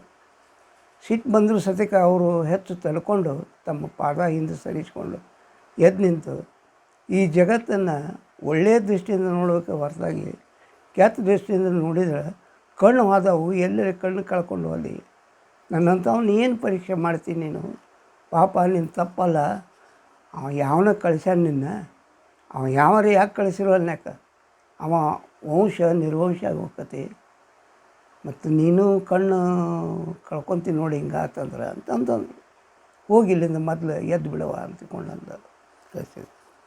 ಹೊರಗೆ ಬಂದ್ಲು ಕಳ್ಳು ಮಂಜು ಅದು ಆಕೆ ಅವತ್ತಿನ ಸಂಜೆ ಅನ್ನೋತ್ಲೇನ ಆಕಿ ಕಣ್ಣಾಗ ಅದು ನಂದು ತಪ್ಪು ಆತ್ರಿ ಅಂತ ತಿಳ್ಕೊಂಡು ಗಣಪನ ಕರ್ಕೊಂಬಂದು ಇವನೇ ಯಪ್ಪ ಕಳಿಸಿದ ಅದಕ್ಕೆ ಬನ್ನೆಪ್ಪ ಅಂತ ತಿಳ್ಕೊಂಡು ಅವನಂತೂ ಅಲ್ಲೇ ದೂರ ನಿಂದಿರ್ಸು ನೀ ಹಿಂಗೆ ಮಾಡಬಾರ್ದಾಗಿತ್ತು ಅವ್ನ ಮಾತು ಕೇಳಿ ಆದರೆ ಏನು ಮಾಡೋದವ ಆತು ಚಲೋ ದೃಷ್ಟಿಕೋನ ಇಟ್ಕೊಂಡು ಹೋಗು ಅಂತ ತಿಳ್ಕೊಂಡು ಹೇಳಿ ಮತ್ತು ಆಶೀರ್ವಾದ ಮಾಡಿ ಕಳಿಸಿ ಆಕೆಗೇನು ಕಣ್ಣು ಬರಲಿಲ್ಲ ಜೀವನ ಪರ್ಯಂತ ಆಕೆ ಕುರುಡಾಗೆ ಉಳಿದ್ಬಿಟ್ಲು. ಅವ ಗಣಪತಿದ ವಂಶ ನಿರ್ವಂಶ ಆಗಿ ಹೋತು. ಇದನ್ನೆಲ್ಲ ನೋಡಿದ ಜನ ಭಾಳ ಭಯ ಭಕ್ತಿಯಿಂದ ಅವ್ರಂತಕ್ಕೆ ಏನಾರು ಮಾತಾಡ್ಬೇಕಂದ್ರೆ ಏನಾರು ಹೇಳ್ಬೇಕಂದ್ರೆ ಭಾಳ ಜಾಗರೂಕತೆಯಿಂದ ಹೇಳುವುದು ಕೇಳುವುದು ಮಾಡುವಂಥ ಒಂದು ಭಯಭಕ್ತಿ ಜನರಲ್ಲೇ ಮೂಡಿಬಿಡ್ತು. ಗುರುಬಸವಾರ್ಯರದು ಎಂಥ ಮನಸ್ಸು ಅಂತಂತಂದ್ರೆ ಆ ಏನು ಕುರುಡೆ ಅಲ್ಲೋ ಚೆನ್ನವ ಆಕಿನ ಕಂಡು ಜೀವ ಮರಿತಾರೆ. ಪಾಪ ಏನೋ ಸಿಟ್ಟಿನಾಗ ಅಂದೆ ಆ ಹೆಣ್ಮಗಳ ಕಣ್ಣು ಹೋದು ಅಂತ ತಿಳ್ಕೊಂಡು ಮಠದ ಹುಡುಗರ ಕೈಯಾಗ ವರ್ಷಕ್ಕೆ ತಪ್ಪದ 2 ಸೀರೆ ಆಕೆ ಜೀವನ ಪರ್ಯಂತ ಇರುತನ ಕೊಟ್ಟು ಕಳಿಸಿದ್ರು ಅಂತ ಮಾನವೀಯವಾದಂಥ ಒಂದು ಮೌಲ್ಯ ಅವರಲ್ಲಿ ಮಿಡಿತ ಅವರಲ್ಲಿ ಯಾವ ರೀತಿ ಇತ್ತು ಅಂತ ಅನ್ನೋದನ್ನು ನಾವು ಕಾಣ್ತೇವೆ. ಒಮ್ಮೆ ಹಿಂಗೆ ಶ್ರೀಗಳು ಸಿಂದಗಿಗೆ ಹೊರಟಿದ್ರು, ಗಾಡ್ಯಾಗ ಕುಂತ್ಕೊಂಡು ಚಕ್ಕಡಿ ಒಳಗೆ ಹೋಗ್ತಿದ್ರು. ಆ ಸಂಬಂಧದಲ್ಲಿ ಇಲ್ಲಿಕಂದ್ರೆ ಕುದುರೆ ಮೇಲೆ ಹೋಗ್ತಿದ್ರು. ಆವಾಗ ಚಕ್ಕಡಿ ಒಳಗೆ ಕುಂತ್ಕೊಂಡು ಸಿಂದಗಿಗೆ ಹೋಗಬೇಕು. ಯಾಕಂದ್ರೆ ಸಿಂದಗಿ ಬಿಟ್ಟ ಮೇಲೆ ಅದ್ರ ಸಂಪರ್ಕವನ್ನು ಕಳ್ಕೊಂಡಿದ್ದಿಲ್ಲ ಅವರು. ಪಟ್ಟಣ ಶೆಟ್ಟರ ಮನೆತನದ ಮೇಲೆ ತಾವು ಉಂಡುಟ್ಟ ಮನೆತನ ಅಂತ ತಿಳ್ಕೊಂಡು ಎಂದೂ ಸಹಿತ ಅವರು ಆಗಾಗ ಸಿಂದಗಿಗೆ ಹೋಗಿ ಅಲ್ಲೆಲ್ಲರನ್ನು ಮಾತಾಡಿಸ್ಕೊಂಡು ಮತ್ತೆ ಆಶೀರ್ವಾದ ಮಾಡಿ ಬರುವಂಥ ಒಂದು ಪ್ರತೀತಿಯನ್ನು ಅವ್ರು ಇಟ್ಕೊಂಡಿದ್ರು. ಹಂಗೆ ಸಿಂದಗಿ ಕಡೆ ಹೊಂಟಿದ್ರು. ಹೊತ್ನ್ಯಾಗ ಅಲ್ಲಿ ಒಂದು 3-4 ಮಂದಿ ಕೆಲಸ ಮಾಡ್ತಿದ್ರು ಹೊಲ್ದಾಗ. ಹರಿಯದ ಹುಡುಗರು ಅವರು ನಟ್ಟು ಕಡಿಯೋದು ಅದು ಮಾಡಾಕತ್ತಿ ಬರೀ ಚಾಸ್ಟಿಕೋರ್ ಮಾಡುವಂಥ ಒಂದು ಸ್ವಭಾವ ವಯಸ್ಸು ಅವ್ರು ಹುಡುಗರದು. ಅವ್ರೇನು ಮಾಡಿದಂದ್ರೆ ಅಜ್ಜಾರನ್ನ ಅಜ್ಜಾರು ಹೊಂಟಾರ ಲೇ ಮಜಾ ಮಾಡೋಣ ಅಂತ ತಿಳ್ಕೊಂಡಂತಂದು ಒಬ್ಬನ ಗುಡಿಸಲ್ದಾಗ ಮಲಗಿಸಿ ದೋತ್ರ ಹೊಚ್ಚಿ ಇವ್ರ ಹಂತಕ್ಕೆ ಬಂದರು. ಓಡಿ ಬಂದು ಯಪ್ಪ ಮತ್ತು ನಮ್ಮ ಗೆಳೆಯಾಗ ಒಬ್ಬರಿಗೆ ಭಾಳ ಒಟ್ಟು ಕಟ್ತಾಯಿದ್ದೈತೆ ರೀ, ಮತ್ತು ನೀವು ಒಟ್ಟು ಬಂದು ನೋಡಿದ್ರಿ ಅಂದ್ರೆ ಆರಾಮಾಕತಿ ಅಂತ ತಿಳ್ಕೊಂಡು ಹೇಳಿದರು. ಹೇಳಿದ ಕೂಡಲೇ ಇವರು ಮಂಗ ಚೇಷ್ಟ ಅವರಿಗೆ ಗುರ್ತಾತು. ಇವರು ನನ್ನ ಪರೀಕ್ಷೆ ಮಾಡೋಕ್ಕೆ ಅಥವಾ ಚೇಷ್ಟೆ ಮಾಡ್ಲಿಕ್ಕೆ ದಿವ್ಯ ಶಕ್ತಿಯನ್ನು ಚೇಷ್ಟೆ ಮಾಡೋಕ್ಕೆ ಬಂದಾರ ಅಂತ ತಿಳ್ಕೊಂಡು ಏನಂದರು, ಹಂಗಾರ ಹೊಡ್ಕಾಟದ ಭಾಳ ಆಗೈತೆ ಅವಂಗೆ, ನಿಮ್ಮ ಮುಂದೆ ಗುದ್ಲಿ ಸಲಿಕಿ ಇರ್ಬೇಕಲ್ಲ ಕೆಲಸ ಮಾಡಕತ್ತೀರಿ ಅಂತ. ಹೌದು ಬುದ್ಧಿ ಐತೆ. ಅವ ತಿಳ್ಕೊಂಡಾನ, ಅವ್ನು ಮಣ್ಣು ಕೊಟ್ಟು ಮನೆಗೆ ಹೋಗ್ರಿ ಅಂತ ಹೇಳಿದರು. ಬಾಯಲ್ಲೇ ಬಂತಲ್ಲ, ಅವರು ವಾಕ್ಸಿದ್ಧಿ ಪುರುಷರಾಗಿದ್ದಲ್ಲ. ಹೋಗಿ ನೋಡ್ತಾರೆ ಅವ ಸತ್ತ ಬಿಟ್ಟಿದ್ದವ. ಅವನು ಮತ್ತೇನು ಮಾಡ್ಬೇಕಿನ್ನ ಅನಿವಾರ್ಯ ಬಂತು. ಅವನು ಸತ್ತದ್ದು ಮುಗಿದೋತು. ಅದಕ್ಕೆ ಮಹಾತ್ಮರ ಜೋಡಿ ಯಾವಾಗಲೂ ಚೇಷ್ಟೆಯನ್ನು ಮಾಡೋಕ್ಕೆ ಹೋಗಬಾರ್ದು. ಅದಕ್ಕೆ ಬಸವೇಶ್ವರ ಒಂದು ವಚನದೊಳಗೆ ಹೇಳ್ತಾರೆ, ಶರಣರೊಡನೆ ಮರೆತು ಸರಸವನ್ನು ಆಡಿದರೆ ಸುಣ್ಣದ ಹರಳ ಕಟ್ಟಿಕೊಂಡು ಮಡುವ ಜಿಗಿದಂತೆ ಅಂತ. ಸುಣ್ಣದ ಹರಳ ಕಟ್ಟಿಕೊಂಡು ಮಡುವ ಜಿಗಿದಂತೆ ಆ ಯುವಕರ ಸ್ಥಿತಿ ಹಾಗಾತು. ಇದೆಲ್ಲ ಏನಂತಂದ್ರೆ ಅವರೊಬ್ಬ ಸಿದ್ಧಿ ಪುರುಷರು ಅಂತನ್ನೋದನ್ನು ಜಗತ್ತಿನಲ್ಲಿ ಜಾಹೀರಾಗಕ್ಕೆ ಕಾರಣ ಆಗಿಬಿಡ್ತು ಅಂತ ಅನ್ನೋದನ್ನು ಕಾಣ್ತೀವಿ. ದೇವರಟ್ಟಿ ಊರಿನ ಜೈನ ದಂಪತಿಗಳು ಒಂದು ಸಲ ಅವ್ರ ಮಠಕ್ಕೆ ಬಂದರು. ದಂಪತಿಗಳಿಬ್ಬರು ಬಂದಿದ್ದರು. ಆ ಹೆಣ್ಮಗಳು ಬಸರಿದ್ಲು. ಇಬ್ಬರು ನಮಸ್ಕಾರ ಮಾಡಿದರು. ನಮಸ್ಕಾರ ಮಾಡಿದಾಗ ಮುಂದೆ ಅಜ್ಜವ್ರು ಹೇಳಿದ್ರೆ ಇಬ್ಬರಿಗೂ ಪ್ರಸಾದ ಕೊಟ್ಟರು. ಪ್ರಸಾದ ಅಂದರೆ ಅವರು ಅಂಗಾರ ಕೊಡ್ತಿದ್ರು ಧೂಪಾರ್ತಿ ಅಂದು. ಇವತ್ತಿಗೂ ಹೋಗಿ ನೋಡಿದ್ರೆ ನೀವು ಬೆಳ್ಳೂರು ಮಠದೊಳಗೆ ದೊಡ್ಡ ಧೂಪಾರ್ತಿ ಆಯ್ತು, ಒಂದು ದೊಡ್ಡ ಧೂಪಾರ್ತಿ. ಅದರೊಳಗೆ ಯಾವತ್ತೂ ನಿಗಿ ನಿಗಿ ನಿಗಿ ನಿಗಿ ಕ್ಯಾಂಡ್ ಇರ್ತಿತ್ತು. ಅಲ್ಲೇ ಮಂಚದ ಮ್ಯಾಗ ಕುಂತಿರ್ತಿದ್ರು, ಅದ್ರಾಗ ಕೈ ಹಾಕಿ, ಆ ನಿಗಿ ಕ್ಯಾಂಡದಾಗ ಕೈ ಹಾಕಿ ಪ್ರಸಾದ ಕಟ್ಟಿ ಕೊಡ್ತಿದ್ರು. ಅಂಥ ಒಂದು ಮಹಿಮಾ ಅವ್ರದ್ದು. ಹಂಗೆ ಅವ್ರಿಗೆ ಪ್ರಸಾದನೂ ಕೊಟ್ಟರು. ಜೊತೆಗೆ ಏನು ಮಾಡಿದ್ರು ಅಂತಂದ್ರೆ, ಬಾಜುಕೊಂದು ಹಿಡಿಗಾಯಿ ಇತ್ತು, ತೆಂಗಿನಕಾಯಿ ತೊಗೊಂಡು ಹಿಡಿ ತಂಗಿ ಅಂತ ತಿಳ್ಕೊಂಡು ಉಡಿಯಾಗಿಟ್ರು. ಅವಾಗ ಗಂಡಗೆ ಮಜಾ ಅನ್ನಿಸ್ತಾವ. ಈಗ ನನ್ನ ಹೆಂಡತಿ ಬಸಲದಾಳ ಮತ್ತು ಅಪ್ಪಾರು ಕಾಯಿ ಇಟ್ಟರು ಹೆಂಗೆ ಅಂತ ತಿಳ್ಕೊಂಡು ಅವಂಗೆ ಸಂದೇಹ. ಬಾಯಿನಿಂದ ಕೇಳೇಬಿಟ್ಟವು, ಯಪ್ಪ ಆಕಿ ಬಸಲದಾಳ್ರಿ ಈಗ ಅಂತ ತಿಳ್ಕೊಂಡಂತ. ನನಗೆ ಗುರ್ತೈತಿ ಅಂದ್ರೆ ಅಜ್ಜಾರು, ನನಗೆ ಗುರ್ತೈತಿ, ಇದು 4ನೇ ಮಗು ಉಳಿಲಿ ಅಂತ ಕೊಟ್ಟೀನಿ ಅಂತಂತಂದು. ಮೊದಲಿನ 3 ಮಕ್ಕಳು ಹೋಗ್ತಾವು, 4ನೇದು ನಿಮ್ಗೆ ಬದುಕ್ತೈತಿ, ಅದ್ರ ಸಲುವಾಗಿ ಕಾಯಿ ಕೊಟ್ಟಿನಪ್ಪ, ನಿಮಗೆ ಚಲೋ ಆಗಲಿ, ಹೋಗಿ ಬರ್ರಿ ಅಂತ. ಇಂಥ ಸಿದ್ಧಿ ಪುರುಷರಾದಂಥ ಪವಾಡ ಪುರುಷರಾದಂಥ ಅವ್ರು ಮಾಡಿದಂಥ ಪವಾಡಗಳಿಗೆ ಲೆಕ್ಕನೇ ಇಲ್ಲ. ಮತ್ತಿನ್ನು ಭೂತ ಪಿಶಾಚಿ ಬಿಡಿಸಿದ್ದಂಥರ ಅವಕ್ಕೆ ಪ್ರಕರಣಗಳಿಗೆ ಲೆಕ್ಕನೇ ಇಲ್ಲ ಅವಕ್ಕೆ ಚೇತನ. ಇಂಥ ಸಂದರ್ಭದೊಳಗೆ ಅನೇಕ ಜನರಿಗೆ ಭೂತ ಪಿಶಾಚಿಗಳು ಕಾಟ ಅವ್ರು ತಪ್ಪಿಸಿದ್ದುಂಟು. ಒಂದು ರಾವಳಹಟ್ಟಿಯ ಬಡಗಾರ ಬಾಳಪ್ಪ ಅಂತ ಇದ್ದ. ಅವ ರಾತ್ರಿ ವೇಳೆ ಬರುವ ಹೊತ್ತಿನಾಗ ಏನೋ ಸಂದೇಹ ಬಂತು. ಬಂದ್ರೆ ಸತ್ಯವ್ವ ಅನ್ನುವಂಥ ಹೆಣ್ಣು ದೆವ್ವ ಅವಂಗ ಬಡ್ಕೊಂಡದ್ದು ಗೊತ್ತಾಯ್ತು. ಅವ ಮರುದಿವ್ಸ ಓಡಿ ಬಂದು ಅಜ್ಜರ ಪಾದಕ್ಕೆ ಬಿದ್ದ. ಯಪ್ಪ ನೀನು ಬರುವಾಗ ಮತ್ತು ಹಿಂಗಾಗೈತೆ ರೀ, ನನಗೆ ಇಂಥದ ಅಂತ ತಿಳ್ಕೊಂಡು ಅನ್ಸಾಕತ್ತೈತಿ, ಅದಕ್ಕೆ ಅಂತಿಕೊಂಡು ಹಿಂಗೆ ಅದಕ್ಕೇನು ಕಾಳಜಿ ಮಾಡಬೇಡ, ದಿವಸ ವಿಭೂತಿ ಧಾರಣ ಮಾಡ್ಕೊ ಮತ್ತು ಓಂ ನಮಃ ಶಿವಾಯ ಮಂತ್ರ ಅನ್ನು, ಮತ್ತು ಅಮಾವಾಸ್ಯೆ ದಿವಸ ಮಠಕ್ಕೆ ಬಂದು ಬಿಡು ಅಂತ ತಿಳ್ಕೊಂಡು ಹೇಳಿದ. ಆ ಪ್ರಕಾರ ಅಮಾವಾಸ್ಯೆ ದಿವಸ ಅವನು ಬಂದಾಗ ಸತ್ಯವನ್ನು ಅವನ ಮೈಯಾಗಿಂದ ತೆಗೆದು ಹೋಗವ, ಹಿಂಗೆ ಕಾಡಬಾರ್ದು ಅಂತ ತಿಳ್ಕೊಂಡು ಬೇಗ ಕಳಿಸಿದಾಗ ಅವ ಪಿಶಾಚಿಯಿಂದ ಮುಕ್ತ ಆದ ಅಂತನ್ನುವಂಥದ್ದನ್ನು ಕಾಣ್ತೀವಿ. ಇಂಥದಕ್ಕೆ ಭಾಳಷ್ಟು ಉದಾಹರಣೆಗಳು, ಭಾಳ ಮಹತ್ವಪೂರ್ಣವಾದಂಥ ಒಂದು ಉದಾಹರಣೆ ಘಟನೆ ನಿಮ್ಗೆ ಹೇಳಬೇಕು ನಾನು. ಆ ಹೇಳಲಿಕ್ಕಂತಂದ್ರೆ ಅದು ಮಜಾ ಇಲ್ಲ, ಭಾಳ ಮಜೆದಾರಂಥ ಒಂದು ಘಟನೆ ಅದು. ಪಂಢರಪುರದಿಂದ 2 ಹೆಣ್ಮಕ್ಳು, ಒಬ್ಬಾಕಿ ಶ್ರೀಮಂತ ಹೆಣ್ಮಗಳು, ಒಬ್ಬಾಕಿ ಬಡ ಹೆಣ್ಮಗಳು, ಇಬ್ಬರು ನಮ್ಮ ಮಕ್ಕಳಾಗಿಲ್ಲಪ್ಪ, ಮಕ್ಕಳಾಗಿ ಕೊಡ್ರಿ ಅಂತ ಕೇಳಕ್ಕೆ ಬಂದರು. ಶ್ರೀಮಂತ ಹೆಣ್ಮಗಳು ಏನು ಮಾಡಿದ್ಲು, ತೆಂಗಿನಕಾಯಿ ತಂದಿದ್ದು, ಬಡ ಹೆಣ್ಮಗಳು ತೆಂಗಿನಕಾಯಿ ತಂದಿದ್ದು. ಶ್ರೀಮಂತ ಹೆಣ್ಮಗಳು ತೆಂಗಿನಕಾಯಿ ದೊಡ್ಡದಿತ್ತು. ಈಕಿ ಬಡತನದ ಹೆಣ್ಮಗಳು ಏನಿದ್ಲು, ಆಕೆ ಕಡೆ ಸಾಧಾರಣ ಒಂದು ಕಾಯಿ ಆಕೆ ತಂದಿದ್ದು, ಆಕೆಕಿನ್ನ ಇದು ಸಾಣದಿತ್ತು. ಇಬ್ಬರು ಮಠಕ್ಕೆ ಬಂದರು. ಅಜ್ಜ ಅವ್ರು ಕುಳಿತುಕೊಂಡಿದ್ರು, ಕೈಕಾಲು ಮುಖ ತಗೊಂಡು ವಿಭೂತಿ ಧಾರಣೆ ಮಾಡ್ಕೊಂಡು ಬಂದು ಕುಂತರು. ಯಪ್ಪ ಹಿಂಗೆ ರೀ ಮಕ್ಕಳು ಆಗೇ ಇಲ್ಲ, ಹಂಗೆ ಏನು ಕಾಳಜಿ ಮಾಡಬೇಡ್ರವ, ನಿಮಗೆ ಚಲೋ ಆಕತಿ ಅಂತ ತಿಳ್ಕೊಂಡು ಅವ್ರು ತಂದ ಕಾಯಿ ಅವ್ರು ಮುಂದಿಟ್ಟಿದ್ರು 2. ಅಜ್ಜ ಅವರು ದೊಡ್ಡ ಕಾಯಿ ತೊಗೊಂಡು ಆ ಬಡ ಹೆಣ್ಮಗಳೇನಿದ್ರಲ್ಲ ಆಕೆ ಉಡಿಯಾಗಿ ಇಟ್ಬಿಟ್ರು, ಮತ್ತು ಸಣ್ಣ ಕಾಯಿ ಈ ಶ್ರೀಮಂತ ಹೆಣ್ಮಗಳು ಉಡಿಯಾಗ ಇಟ್ಟರು. ನಿಮ್ಮಿಬ್ಬರಿಗೂ ಮಕ್ಕಳು ಆಕವ, ನೀವು ಹೋಗಿ ಇದು ಕಾಯಿನ ನಿಮ್ಮ ಹೊಲದಾಗ ಅಥವಾ ದಡ್ಡಿ ಒಳಗೆ ಹುಗಿರಿ, ದಿವಸ ಪೂಜೆ ಮಾಡಿ ನೀರು ಹಾಕಿರಿ, ಅದು ಚಿಗುರು ಹೊಡಿತೈತಿ, ನಿಮ್ಗೆ ಸಂತಾನ ಪ್ರಾಪ್ತಿ ಆಗ್ತದೆ, ಹೋಗಿ ಬರ್ರಿ ಅಂತ ತಿಳ್ಕೊಂಡು ಪ್ರಸಾದ ಕೊಟ್ಟು ಕಳಿಸಿದ್ರು.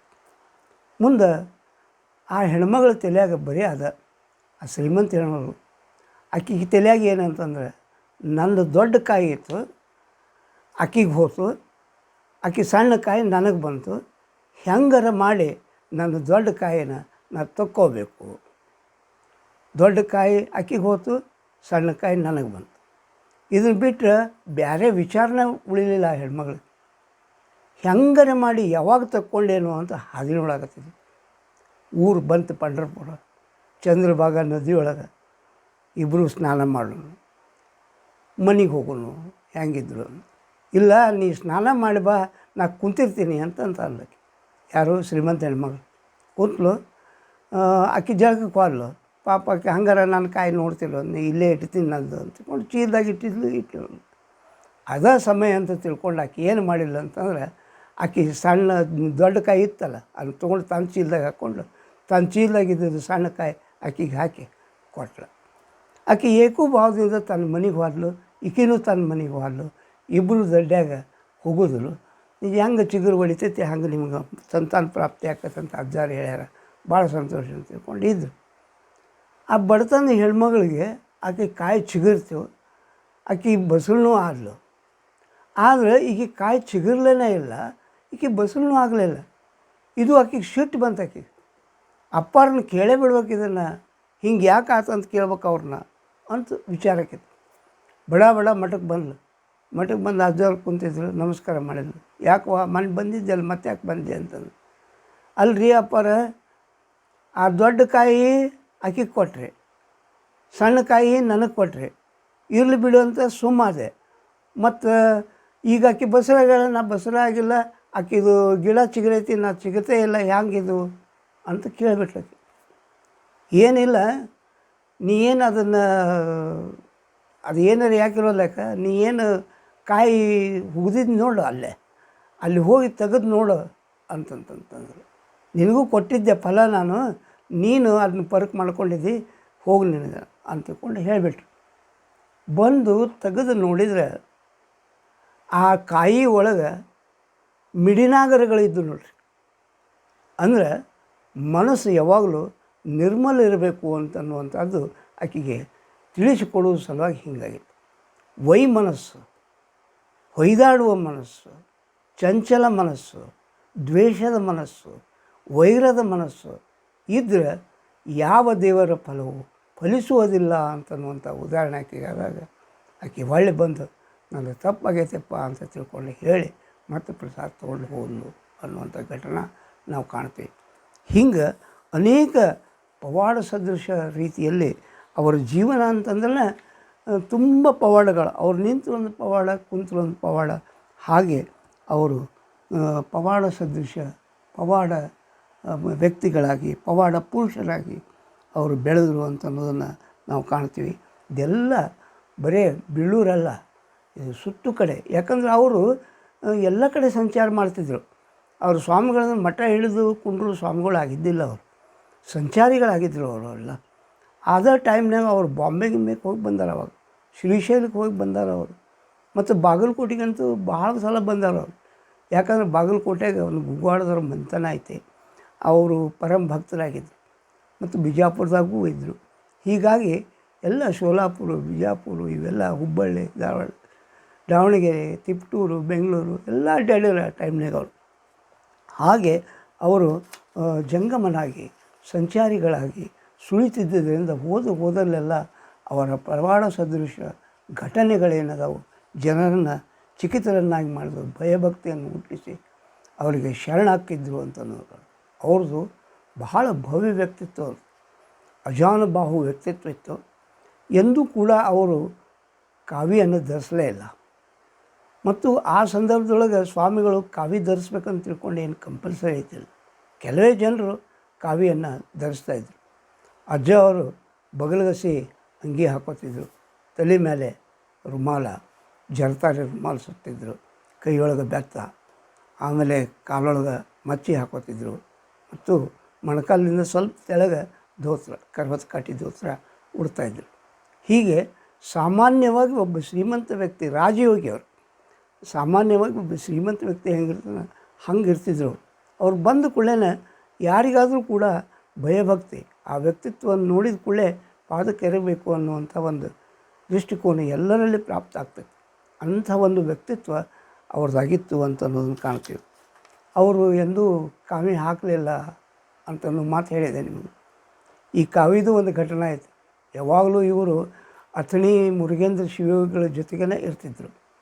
ಇವರು ಮತ್ತು ಬಿದ್ರಿ ಕುಮಾರ ಶಿವಯೋಗಿಗಳು, ಅಥಣಿ ಶಿವಯೋಗಿಗಳು, ಇವರು 3 ಮಂದಿ ಯಾವತ್ತೂ ಹೆಚ್ಚು ಎಲ್ಲಾದರೂ ಹೋಗ್ಬೇಕಾತಂತಂದ್ರೆ ಹೋಗ್ತಾಯಿದ್ರು. ನೆನಪಾತಂದ್ರೆ ಅಥಣಿಗೆ ಹೋಗ್ತಿದ್ರು. ಶಿವಯೋಗಿಗಳ ಜೊತೆಗೆ ಒಡನಾಟ ಬಹಳ ಆಗ್ತವೆ. ಹಂಗೆ ಒಂದು ಸಂದರ್ಭದೊಳಗೆ ಏನಾಯ್ತಂದ್ರೆ ಅಥಣಿಯೊಳಗೆ 11 ಮಂಟಪ ಪೂಜಾ ಮಾಡಕತ್ತಿದ್ರು. ಅವಾಗ ಸ್ವಾಮಿಗಳು ಹೇಳಿದ್ನಲ್ಲ, ಹೆಚ್ಚು ಕಾವಿ ಧರಿಸ್ತಿದ್ದಿಲ್ಲ, ಸಾಧಾರಣ ಉಡುಪಿನಲ್ಲೇ ಇರ್ತಿದ್ರು. ಅದಕ್ಕೆ ಬಂದ ಸ್ವಾಮಿಗಳು ಯಾರು ಅಂತಂದು ಗುರ್ತಾಗಲಿ ಅಂತ ತಿಳ್ಕೊಂಡು ಬಂದ ಸ್ವಾಮಿಗಳಿಗೆ ಕಾವಿ ಬಟ್ಟೆ ಎದ್ದೆದ್ದೆ ಕೊಡ್ರಿ ಅಂತ ತಿಳ್ಕೊಂಡು ಶಿಷ್ಯರಿಗೆ ಮುರುಗೇಂದ್ರ ಶಿವಯೋಗಿಗಳು ಹೇಳಿದರು. ಆ ಪ್ರಕಾರ ಆ ಶಿವಯೋಗಿಗಳ ಒಂದು ಆಜ್ಞೆಯ ಪ್ರಕಾರ ಆ ಮಠದಾನ ಹುಡುಗರು ಕಾವಿ ಬಟ್ಟೆ ಕಾವಿ ಎದ್ದೆದ್ದು ಕಾವಿ ಒಂದು ಬಕೆಟ್ನಾಗ ಕಾವಿ ಮಾಡಿದ್ರು, ಎದ್ದೆದ್ದು ಬಂದವರಿಗೆ ಸ್ವಾಮಿಗಳಿಗೆ ಅದು ಕೊಡ್ತಿದ್ರು. ಅದನ್ನು ಅವರು ಹಾಕ್ಕೊಂಡು ಹೋಗ್ತಿದ್ರು. ಆಚೆ ಕಡೆಯಿಂದ ಇವರು ಬೀಳೂರಿನಿಂದ ಬಂದರು. ಇವರು ಬಂದ ಕೂಡಲೇ ಮಠದ ಬಾಗಿಲ್ದಾಗ ಇವರು ಕಾವಿ ಎದ್ದೆದ್ದು ಕೊಡಾಕತ್ತಿದ್ರು. ಮಂದಿ ತೊಗೊಳಕತ್ತಿದ್ರು ಸ್ವಾಮಿಗಳೆಲ್ಲ. ಏನು ಮಾಡಕತ್ತಿರು ಅಂತಂತಂದು, ಇಲ್ರಿ ಕಾವಿ ಎದ್ದು ಕೊಡ್ತೀವಿ, ಸ್ವಾಮಿಗಳು ಹೆಗಲ ಮ್ಯಾಗ ಹಾಕ್ಕೊತಾರ ಅಂತ. ಕಾವಿ ಹೆಗಲ ಮ್ಯಾಗ ಹಾಕ್ಕೊತಾರ? ಯಾರು ಹೇಳ್ಯಾರ ಹಿಂಗೆ ಮಾಡಕ್ಕಂತಂದು? ಅಜ್ಜಾರು ಮುರುಗೇಂದ್ರ ಅಜ್ಜಾರು ಹೇಳ್ಯಾರ. ಹೋಗಿ ನಾ ಕೇಳಿ ಅಂತ ಹೇಳು, ಕಾವಿ ಏನು ಒಳಗೆ ಹಾಕ್ಕೋಬೇಕು ಏನು ಹೆಗಲ ಮ್ಯಾಗ ಹಾಕೋಬೇಕು ಕೇಳ್ಬಾ ಅಂತಂದು. ಹೋಗಿ ನೀ ಕೇಳಂತಂತಂದು. ಅವಾಗ ಅವರು ಪಾಪ ಶಿಷ್ಯರು ಏನು ಮಾಡಬೇಕು, ಒಳಗೆ ಹೋಗಿ ಕೇಳಿದ್ರು. ಹಿಂಗೆ ರೀ ಮತ್ತು ಬೀಳೂರು ಅಜ್ಜಾರು ಬಂದಾರ ಮತ್ತು ಹಿಂಗೆ ಕೇಳಾಕತ್ತಾರೆ, ಕಾವಿ ಏನು ಒಳಗೆ ಹಾಕೋ ಕೇಳೋ. ಬೀಳೂರು ಹುಲಿ ಮಲಯ ಅದು, ಅದಕ್ಕೆ ಕಾವಿ ಅಂತಂತಂದ್ರೆ ಒಳಗೆ ಇರ್ತೈತೆ, ಅದಕ್ಕೆ ಹೊರಗೆ ಇರಂಗೆ ಇಲ್ಲದು, ಕಾಣಿಸ್ಕೊಳ್ಳೋದು ಅಲ್ಲದು, ಒಳಗೆ ಗಟ್ಟಿ ಮುಟ್ಟದು ಹುಲಿ ಅದು ಅಂತಿಕೊಂಡು ಅವರು ಚೇಷ್ಟೆಯಿಂದ ಹೇಳಿದ್ರಂತ. ಆ ರೀತಿಯಾಗಿ ಅವರ ಅಖಂಡ ಬ್ರಹ್ಮಚರ್ಯನ ಅವರ ಈ ಎಲ್ಲ ಪವಾಡ ಸದೃಶ ಕಾರ್ಯಗಳಿಗೆ ಕಾರಣ ಆಯ್ತು ಅಂತ ಅನ್ನೋದನ್ನು ಮುರುಗೇಂದ್ರ ಶಿವಯೋಗಿಗಳು ಕೂಡ ಭಾಳ ಮೆಚ್ಚಿಕೊಂಡಿದ್ದರು. ಶಿವಾನಂದ ಅಂತ ತಿಳ್ಕೊಂಡು, ಡಾಕ್ಟರ್ ಶಿವಾನಂದ ಅಂತ ತಿಳ್ಕೊಂಡು ಬೀಳೂರು ಅಜ್ಜವ್ರ ಬಗ್ಗೆ ಒಂದು ಸಣ್ಣ ಪುಸ್ತಕವನ್ನು ಬರೆದ್ರೆ, ಭಾಳ ಒಳ್ಳೆಯ ಪುಸ್ತಕ. ಅದರೊಳಗೆ ಅವ್ರು ಬರೀತಾರೆ ಏನು ಇವು ಎಲ್ಲ ಏನು ಲೀಲೆಗಳದಾವ ನಮಗೆ ಪವಾಡ ಸದೃಶವಾಗಿ ಕಾಣ್ತಾವೆ ಸಾಮಾನ್ಯರಿಗೆ. ಆದರೆ ಬೀಳೂರಪ್ಪಗಳಂಥ ಮಹಾಶಕ್ತಿಗೆ ಅದೆಲ್ಲ ಸಹಜವಾದಂಥ ಒಂದು ಪ್ರಕ್ರಿಯೆ. ಸಹಜವಾಗಿ ಆಯ್ತು ಹೋಗುವಂತಂದ್ರೆ ಅದು ಆಗೇ ಬಿಡೋದು. ಹಾಗೆ ಒಮ್ಮೊಮ್ಮೆ ಏನಾಕಿತ್ತು, ನನಗೆ ಹಿಂಗೆ ರೀ ಇಂಥ ಜ್ವರ ಬಂದವು, ಆರಾಮ ಆಗವಲ್ದು ಅಂತ ಯಾರೇ ಬಂದ್ರಂತೇಳಿ, ಅವಾಗ ಅದಕ್ಕೇನಾಕತ್ತೇಳ ಪ್ರಸಾದ ತಗೋ ಅಂತ ತಿಳ್ಕೊಂಡು ಅಂದರು. ಅದು ಚಲೋನ ಅದು. ನಿನಗೆ ಯಾಕೆ ಬಂತು ಇದು ಬ್ಯಾನಿ ಅಂದ್ರೆ ಅದು ಮುಗಿತಂದಂಗೆ ಆಗ್ತದೆ. ಈ ರೀತಿಯಾಗಿ ವಾಕ್ಸಿದ್ಧಿ, ಹಸ್ತಸಿದ್ಧಿ, ಹಸ್ತಸ್ಪರ್ಶ ಸಿದ್ಧಿ, ಪಾದಸಿದ್ಧಿ, ಇವೆಲ್ಲ ಅವ್ರ ಪಾದ ಮುಟ್ಟಿದರೆ ಸಾಕು, ನೀನು ಒಲಿದು ಪದವಿಟ್ಟ ನೆಲವದು ಪಾವನ ಕ್ಷೇತ್ರ ಅಂತ ಏನಂತಾರೆ ಹಾಗೆ. ಬೀಳೂರು ಶ್ರೀಗಳ ಪಾದ ಸ್ಪರ್ಶ, ಹಸ್ತಸ್ಪರ್ಶ, ದೃಷ್ಟಿಸ್ಪರ್ಶ, ವಾಕ್ಸಿದ್ಧಿ ಇವೆಲ್ಲ ಏನಿದೆ ಅವರನ್ನು ಸಹಜವಾಗಿ ಅವರು ಜನರಿಗೆ ಪವಾಡ ಪುರುಷರು, ಆದರೆ ಅವರಿಗದು ಸಹಜದ ನಡೆನುಡಿಯಾಗಿತ್ತು ಅಂತ ಅನ್ನೋದನ್ನು ಕಾಡ್ಕೊಂಡು ನಾವು ಹೋಗ್ತೇವೆ. ಇನ್ನೊಂದು ಸಲ ಏನಾಯ್ತಂತಂದ್ರೆ, ಒಬ್ಬ ಭಕ್ತ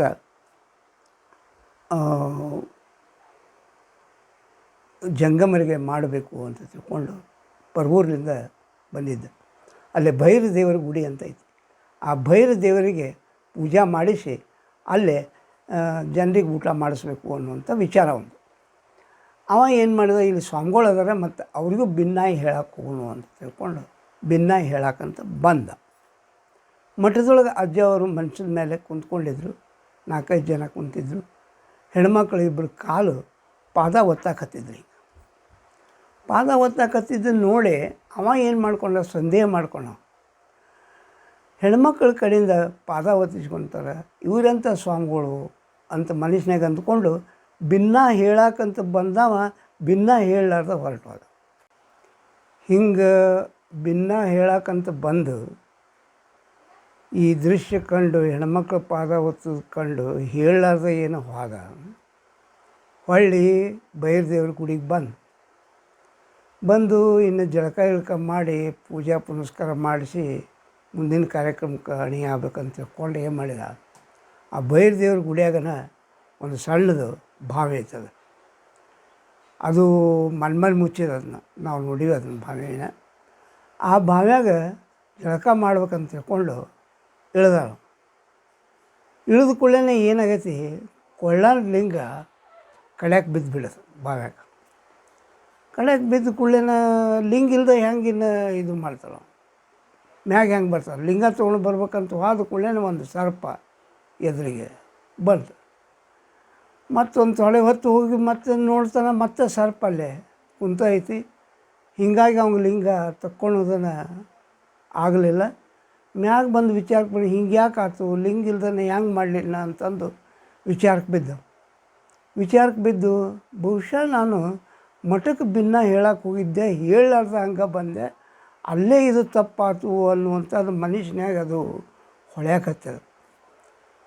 ಹಂಗಾರೆ ಅವ್ರಿಗೆ ನಾನು ತಪ್ಪಾತಂತ ಕ್ಷಮಾ ಕೇಳಿದ್ರಾತು ಅಂತ ತಿಳ್ಕೊಂಡು ಹೊಳ್ಳಿ ಮಠಕ್ಕೆ ಬಂದು ಅಪ್ಪಾರಂತಕ್ಕೆ ಬಂದು, ಯಪ್ಪ ನಾ ಹಿಂಗೆ ಬಂದಿದ್ದೆ, ಹೆಣ್ಮಕ್ಳು ಪಾದ ಹೊತ್ತಾಕತ್ತಿದ್ರು, ನನಗೆ ಕ್ಷಮಾ ಮಾಡಿರಿ, ತಪ್ಪು ತಿಳ್ಕೊಂಡು ನಾನು ತಮಗೆ ಭಿನ್ನ ಹೇಳಲಾರ್ದ ಹೋಗೀನಿ, ಹೋಗಿ ಜಳಕ ಮಾಡಕ್ಕಂತ ಹೋಗ್ತೀನಿ, ಕೊಳ್ಳಾನ್ ಲಿಂಗ ಬಿತ್ತು, ತಕ್ಕೊಳಕ್ಕೆ ಹೋದ್ರೆ ಹಾವು ಬರಾಕತ್ತೈತಿ ಎದುರಿಗೆ, ಅದಕ್ಕೆ ಯಪ್ಪ ನಂದು ತಪ್ಪು ಇದಕ್ಕೆ ಕ್ಷಮಾ ಮಾಡಿರಿ, ಬಂದು ತಾವು ಭಿನ್ನ ತೀರಿಸ್ಬೇಕು ಮತ್ತು ನಾನು ಕ್ಷಮಾ ಮಾಡೋಕ್ಕೂ ಸರ್ವತ ಅಂತ ತಿಳ್ಕೊಂಡು ಪಾದ ಹಿಡ್ಕೊಂಡು ಹಿಂಗೆ ಅಂತಂತಂದ್ರೆ, ಇಲ್ಲಿ ಬಿಡಪ್ಪ ಹಂಗೆ ತಪ್ಪು ತಿಳ್ಕೊಬಾರ್ದು, ಎಲ್ಲರ ಮಕ್ಳು ಇದ್ದಂಗನ, ಹೆಣ್ಮಕ್ಳು ಇರಲಿ ಗಂಡು ಮಕ್ಳು ಇರಲಿ, ಎಲ್ಲ ಮಕ್ಳು ಇದ್ದಂಗನ ಅವ್ರ ಪಾದ ಒತ್ತಿದ್ರೆ ಏನಾಕತಿ, ಏನಾಗಂಗಿಲ್ಲ, ಅದು ನಮ್ಮ ದೃಷ್ಟಿಕೋನ ಮ್ಯಾಗ ಅವಲಂಬಿಸಿರೋದಪ್ಪ. ಹಂಗೆ ನೋಡಿ ತಪ್ಪು ತಿಳ್ಕೊಬಾರ್ದು, ಆಯಿತು ನಿನ್ನ ತಪ್ಪಾಗಿದ್ದಂಗೆ ಅನ್ಸೈತೆ ನಿನಗೆ, ಆಯಿತು ಇನ್ನು ನಿನಗೆ ಸಿಗ್ತೈತೆ ಲಿಂಗ ಅಂತ ತಿಳ್ಕೊಂಡು, ಗುರು ಇಲ್ಲಿ ಬಾ ಇಲ್ಲಿ ಅಂದ್ಕೊಂಡು ಒಬ್ಬ ಶಿಷ್ಯನ ಹರಿದ ಹುಡುಗನ ಕರೆದು ಬೀಳೂರು ಅಜ್ಜಾರು ಕರೆದು ಹೋಗು, ಅದು ಏನೋ ಸರ್ಪ ಬರಾಕತ್ತೈತೆ ಅಂತ ಬಾವ್ಯಾಗ, ನೀ ಜಿಗಿ ನನ್ನ ಹೆಸರು ಹೇಳಿ ಒಂದು ಹಳ್ಳಿ ಹೋಗಿ ಅದು ಹೋಗತ್ತೆ ಅಂತಂದ್ರು. ಆ ಪ್ರಕಾರ ಅವನು ಬಂದ, ಗುರು ಬಂದ, 4 ಮಂದಿ ಕೂಡಿ ಹಿಂಗೆ ಹಾವು ಬರಾಕತ್ತೈತೆ ನೋಡಕ್ಕಂತ ಮಂದಿ ಕೂಡ್ತು. ಗುರು ಜಿಗದ ಬಾಯಾಗ ಜಿಗಿದು ಸರ್ಪ ಬಂದ ಕೂಡಲೇ ಬೀಳೂರು ಅಜ್ಜವ್ರ ಹೆಸರು ಹೇಳಿ ಬರಬೇಡ ಅಂದಾರೆ ಹೋಗಂತ ತಿಳ್ಕೊಂಡು ಹಳ್ಳ ಹೋದ ಕೂಡಲೇ ಅದು ಸರಿದು ಹೋತು. ಬಾವ್ಯಾಗೆಲ್ಲ ಹುಡುಕಾಡಿ ಲಿಂಗಪ್ಪ ತಂದು ಕೊಟ್ಟು, ಯಪ್ಪ ನನ್ನ ಸ್ವಲ್ಪ ತಪ್ಪಾತಪ್ಪ, ನಿಮ್ಮಂಥವ್ರ ಬಗ್ಗೆ ನಾನು ತಪ್ಪು ತಿಳ್ಕೊಂಡೆ ಅಂತ ತಿಳ್ಕೊಂಡೆ. ಅದಕ್ಕೆ ಯಾವಾಗಲೂ ಏನು ದೃಶ್ಯಗಳಿಗೆ ನಾವು ಕಂಡರೂ ಕೂಡ ಜೀವನದೊಳಗೆ ಅದ್ರ ಬಗ್ಗೆ ತಪ್ಪು ತಿಳುವಳಿಕೆಯನ್ನು ಮಾಡ್ಕೋಬಾರ್ದಪ್ಪ ಅಂತನ್ನುವಂಥ ಮಾತನ್ನು ಅವಂಗೆ ಬುದ್ಧಿ ಹೇಳಿ ಮತ್ತು ಅವನು ಭಿನ್ನ ಮನ್ನಿಸಿ ಅವ್ರ ಪ್ರಸಾದಕ್ಕೆ ಕೊಟ್ಟು ಕಳಿಸ್ಪ ಮಠಕ್ಕೆ ಅಂತ ತಿಳ್ಕೊಂಡು ಹೇಳಿ ಅಲ್ಲಿ ಹೋಗಿ ಪಾದ ಹಾಕಿ ಬಂದರು ಅನ್ನುವಂಥ ಒಂದು ಘಟನೆ ಕಾಣ್ತೀವಿ. ಇಂಥವು ಅವ್ರ ಜೀವನದೊಳಗೆ ಅನೇಕ ಘಟನೆಗಳು ಹೇಳಿದ್ನಲ್ಲ, ಕುಂತ್ರು ಒಂದು ಪವಾಡ, ನಿಂತರು ಒಂದು ಪವಾಡ. ಹೆಂಗೀಗ ವಚನಕಾರರ ಬಗ್ಗೆ ಹೇಳ್ಬೇಕಾದ್ರೆ ವಚನ ಬಿಟ್ಟು ಹೇಳೋಕೆ ಬರೋಂಗಿಲ್ಲ, ಹಂಗೆ ಬೀಳೂರಪ್ಪಗಳ ಬಿಟ್ಟು ಪವಾಡಗಳನ್ನು ಬಿಟ್ಟು ಬೀಳೂರಪ್ಪಗಳ ಚರಿತ್ರೆಯೇ ಇಲ್ಲ. ಆ ರೀತಿಯಾಗಿ ಪ್ರತಿ ಶ್ವಾಸ ಅವ್ರದ್ದು ಪವಾಡ ಸದೃಶ್ಯ ಬದುಕು ಅಂತ ಅನ್ನೋದನ್ನು ನಾನು ಹೇಳಕ್ಕೆ ಬಯಸ್ತೀನಿ. ಸದಾ ಶ್ರಾವಣ ಮಾಸದ ಸಮಯ, ಅತನಿ ಅಂತಕ್ಕೆ ಸಿಗುಣಸಿ ಅಂತ ತಿಳ್ಕೊಂಡು ಒಂದು ಗ್ರಾಮ ಐತೆ, ಅದು ಕೃಷ್ಣಾ ನದಿ ದಂಡಿ ಮ್ಯಾಗ ಐತೆ. ಶ್ರಾವಣ ಮಾಸತ್ತು ಪುರಾಣ ಹಚ್ಚಿದ್ರು, ಪುರಾಣ ಸಮಾಪ್ತಿ ಸಮಯ ಎಲ್ಲ ಪ್ರಸ್ತುತ ಕಾರ್ಯಕ್ರಮ ಇತ್ತವತ್ತು. ಬೀಳೂರು ಅಜ್ಜವರು ಅಲ್ಲಿ ದಯಮಾಡಿಸಿದ್ರು. ಅಲ್ಲಿ ನದಿ ದಂಡಿ ಮ್ಯಾಗ ಒಲಿಗುಂಡುಗಳು ಎಲ್ಲ ಹೂಡಿ ಅಲ್ಲಿ ಪ್ರಸ್ತುತ ತಯಾರಿ ನಡೆಯಿತು. ಅಂಥ ಹೊತ್ತಿನಾಗ ಕೃಷ್ಣಾ ನದಿ ತುಂಬಿ ಹರಿದು ಮ್ಯಾಗ ಬರಾಕತ್ತದ. ಇವರೇನು ಒಲಿ ಹೂಡಿ ಪ್ರಸ್ತುತ ವ್ಯವಸ್ಥೆ ಮಾಡಿದ್ರು, ಅಲ್ಲೇ ಅದನ್ನೆಲ್ಲ ಕೊಚ್ಕೊಂಡು ಹೋಗೋ ಪ್ರಸಂಗ ಬಂತು. ಓಡಿ ಬಂದು ಮಠದಾಗ ಏನು ಅಜ್ಜಾರು ಕುಂತಿದ್ರು ಅವ್ರ ಮುಂದೆ ಹೇಳಿದರು, ಹಿಂಗೆ ರೀ ಮತ್ತು ಕೃಷ್ಣಾ ನದಿ ಬಹಳ ಉಕ್ಕಿ ಬರಾಕತ್ತೈತಿ, ನಾವೆಲ್ಲ ಮಾಡಿದ್ದು ಕೊಚ್ಕೊಂಡು ಹೋಗತ್ತೈತಿ. ಅಜ್ಜ ಅವ್ರು ಬಂದರು, ಬೀಳೂರು ಅಪ್ಪಗಳು ಬಂದು ನೋಡಿದರು, ಕೃಷ್ಣಾ ನದಿ ಮೇಲೆ ಏರಾಕತ್ತಿತ್ತು. ಏನವ ನಿನ್ನ ಮಕ್ಕಳು ಇಂಥ ಒಂದು ಊಟದ ಸಂಭ್ರಮ ಹಮ್ಮಿಕೊಂಡಾರ, ನಿನಗೆ ಚೆಂದ ಕಾಣುವಲ್ಲ, ನೀನು ಇದಕ್ಕಿಂತ ಮ್ಯಾಗ ಬರಬೇಡ ಅಂತ ತಿಳ್ಕೊಂಡು ತಮ್ಮ ಕೈಯಾಂದೇನು ಬೆತ್ತದಿಂದ ಒಂದು ಗೆರೆ ಹೊಡೆದು, ಕೃಷ್ಣಾ ನದಿ ಅವರು ಊಟ ಆಗುತ್ತಾನ ಆ ಗೆರೆ ಒಳಗೆ ಇತ್ತ ಹೊರತಾಗಿ ಅದೇನು ಬಂದು ಇವರಿಗೆ ತ್ರಾಸು ಕೊಡಲಿಲ್ಲ ಅನ್ನುವಂಥ ಘಟನೆ ನಡೀತು. ಎಲ್ಲರೂ ಜಯಘೋಷ ಮಾಡ್ತಾ ಪುರಾಣ ಸಮಾಪ್ತಿ ಕಾರ್ಯಕ್ರಮ ಪ್ರಸ್ತಾವ ಎಲ್ಲ ಸಾಂಗವಾಗಿ ನೆರವೇರ್ತದೆ. ಅಂದರೆ ನಿಸರ್ಗದ ಮೇಲೆ ಸಹಿತ ಅವರಿಗೆ ಎಷ್ಟೊಂದು ಅಧಿಕಾರ ಇತ್ತು ಅಂತ ಕಾಣ್ತೀವಿ. ಎಂತೆಂಥ ಲೀಲಾ ಮಾಡ್ಯಾರಂದ್ರೆ ಅವರು ಆಶ್ಚರ್ಯ ಅನಿಸುವಂಥದ್ದು. ಒಬ್ಬಾಕಿ ಬೀಳೂರಾಗ ಮುದುಕಿದ್ಲು, ಆಕೆ ತುಪ್ಪ ಮಾಡ್ತಿದ್ಲು, ತುಪ್ಪ ಒಂದು ಕುಡಿಕೆಯಾಗ ಅಳಿತಿದ್ಲು, ಆಕೆ ಅಚ್ಚೇರಿಂದ ಒಂದು ಕುಡಿಕಿತ್ತಾಕಿದೆ. ಅದ್ರಾಗ ಮಠದ ಹುಡುಗರು ತುಪ್ಪ ತೊಗೊಂಡು ಬಂದರು. ಅದನ್ನ ಹಿಂಗೆ ಮಾಡುತ್ತಲೇ ಅಂತಂದ್ರೆ ಅದು ಕೈ ಜಾರಿ ಒಳಗೆ ಒಂದು 2-3 ಹೋಳು ಆತದು. ಹೋಳು ಆದ ಕೂಡಲೇ ಆಕೆ ಮುದುಕಿ ಏನಂತಂದ್ಲು, ನನಗೆ ಅದ ಬೇಕು ಹಳ್ಯಾಕ ಅಂತಂತ ಅಂದ್ಲಕ್ಕಿ. ಇಲ್ವಾ ರೊಕ್ಕ ಕೊಡ್ತೀವಿ ಬೇರೆ ತಗೋ ಅಂತಂದ್ರು. ಕೇಳಿಲ್ಲಕ್ಕಿ. ಒಟ್ಟು ಅದ ಬೇಕು ನನಗಂತ ಹಠ ಹಿಡಿದ್ಲು. ಅಪ್ಗಳು ಕೇಳಿದ್ರಿ ಏನಂತ ಮುದುಕಿ ಏನು ಅಂತಿಕೊಂಡಂತ. ಇಲ್ರಿ ಆಕೆ ಇದು ತುಪ್ಪದ ಇದು ಏನು ತಂದಿದ್ದೆ ಅದು ಒಡೆದೈತಿ ಮತ್ತು ಅದ ಬೇಕಂತ ಹಠ ಮಾಡಕತ್ತಾಳ. ಹಿಂಗೆ ಅವು ಎಲ್ಲದಾವ ತುಣುಕು ತೊಗೊಂಬ ಅಂತಂತಂದು ತೊಗೊಂಬಂದ್ರು. ಕೈಯಾಗ ಕೊಟ್ಟರು. ಉಡಿ ಹಿಡೀನಿ ಅಂತಂತಂದ್ರೆ ಮುದುಕಿಗೆ. ಆಕೆ ಉಡಿ ಒಡ್ಡಿದ್ಲು. ಅಪ್ಗಳು ಇಷ್ಟು ಅವು ಏನು ಒಳಗೆ ಚೂರಿದ್ದು ಇಷ್ಟು ಕೂಡಿಸಿ ಗಡಿಗತೆ ಹಿಡಿದು ಹಿಂಗೆ ಒಗದ್ರೆ ಆಕೆ ಉಡಿಯಾಗ ಆ ಗಡಿಗೆನೇ ಐತಿ. ಅಂದ್ರೆ ಸುಟ್ಟು ಮಡಿಕೆ ಅದು ಮತ್ತು ಹೊಳ್ಳಿ ಕೊಡುವಂಥ ಲೀಲಾ ಪ್ರಸಂಗ ನೋಡಿದ್ರೆ ಅವರಿಗೆ ಎಂಥ ದಿವ್ಯ ಶಕ್ತಿ ಇತ್ತು ಅಂತನ್ನುವಂಥದ್ರದ್ದು ಪರಿಚಯ ಆಗೋಕ್ಕೆ ಸಾಧ್ಯ ಆಗ್ತದೆ.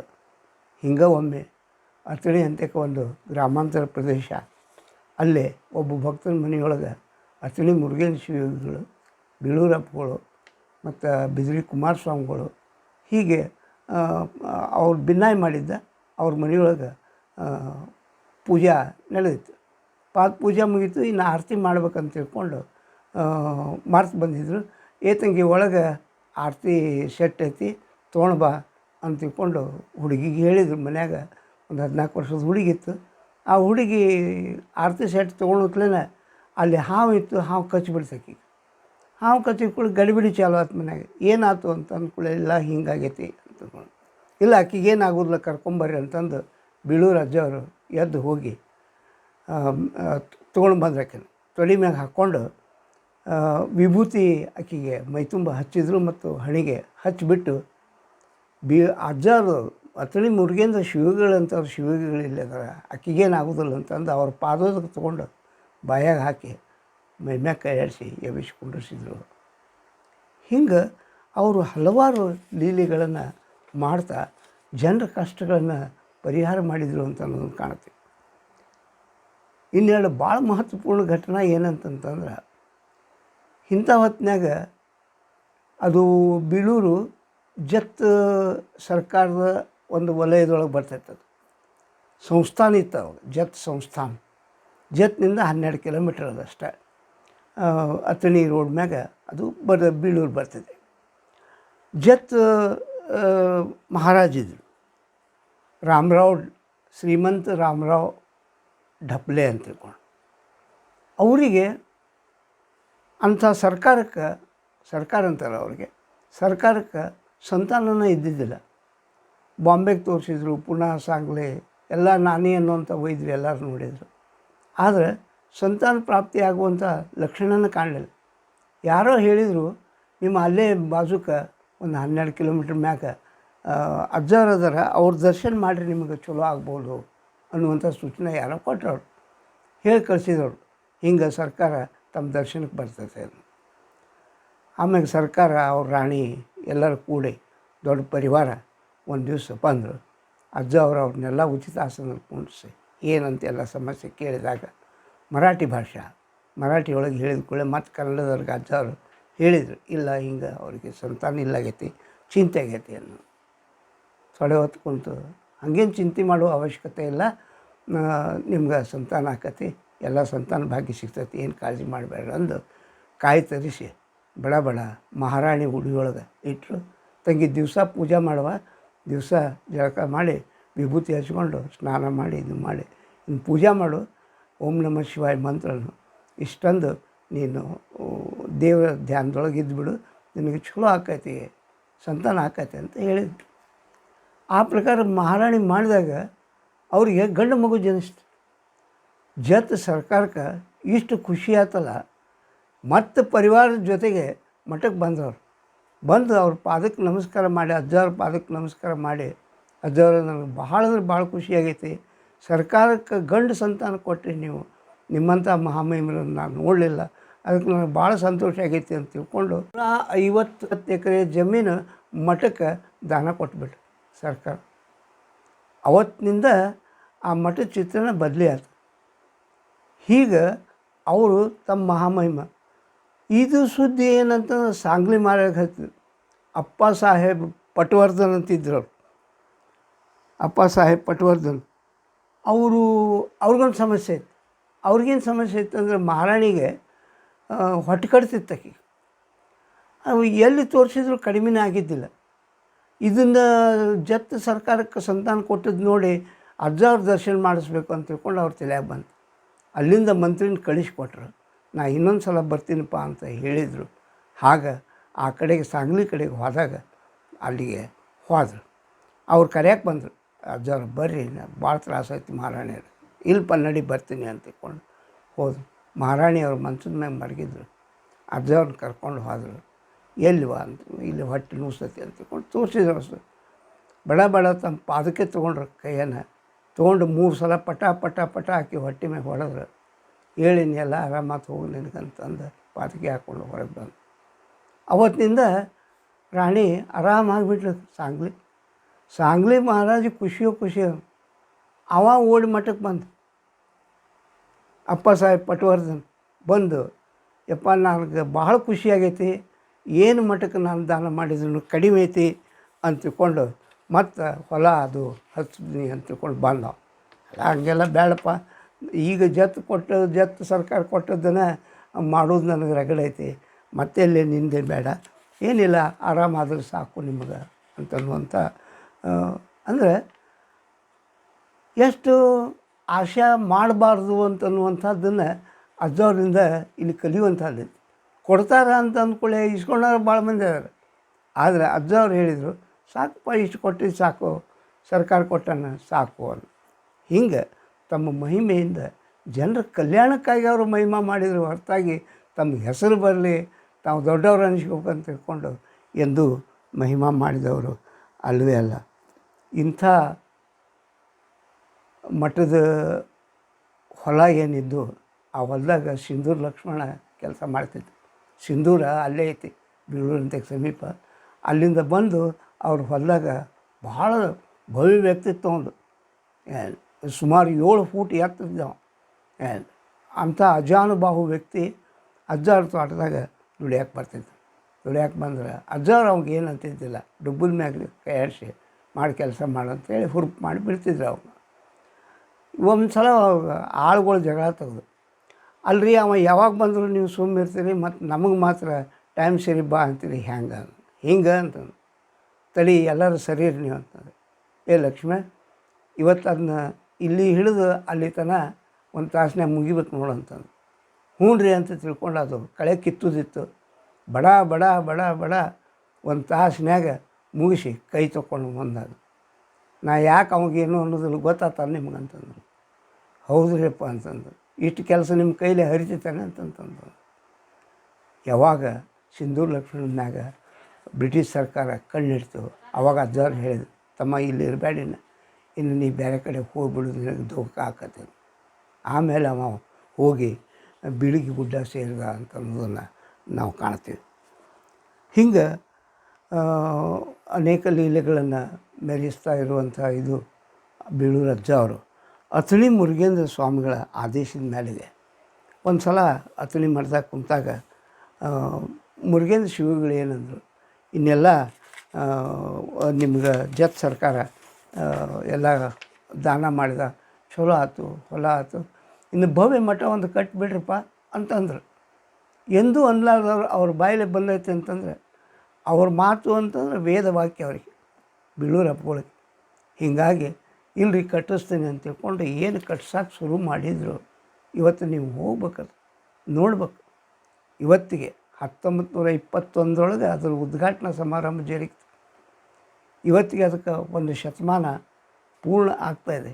ಆ ಸಂಭ್ರಮ ಮಾಡ್ಬೇಕಂದ್ರೆ ಈ ಕೋವಿಡ್ ಸಲುವಾಗಿ ಅದನ್ನು ಮುಂದೆ ಹಾಕ್ಯಾರ. ಇಷ್ಟರೊಳಗೆ ಆ ಸಮಾರಂಭ, ಶತಮಾನೋತ್ಸವ ಸಮಾರಂಭ, ಆ ಮಠ ಕಟ್ಟುವುದನ್ನು ವೈಭವ ನೋಡೋಕೆ ಮಂದಿ ಬಂತಂತ. ಮತ್ತು ಅದನ್ನು ಕಟ್ಟುವ ಹೊತ್ತಿನಾಗ ಸೊಲ್ಲಾಪುರ, ಬಿಜಾಪುರ, ಹುಬ್ಬಳ್ಳಿ, ದಾವಣಗೆರೆ ಅಷ್ಟೇ ಯಾಕೆ ತಿಪ್ಟೂರು, ಮೈಸೂರದಿಂದ ಸತ್ಯಕ್ಕೆ ವಂತಿಕೆಗಳು ಬಂದದ್ದನ್ನು ನಾವು ಕಾಣ್ತೀವಿ. ಇನ್ನೂ ಆ ಮಠ ಕಟ್ಟಿಸುವಾಗಿನ ಲೆಕ್ಕದ ಪುಸ್ತಕ ಐತಿ.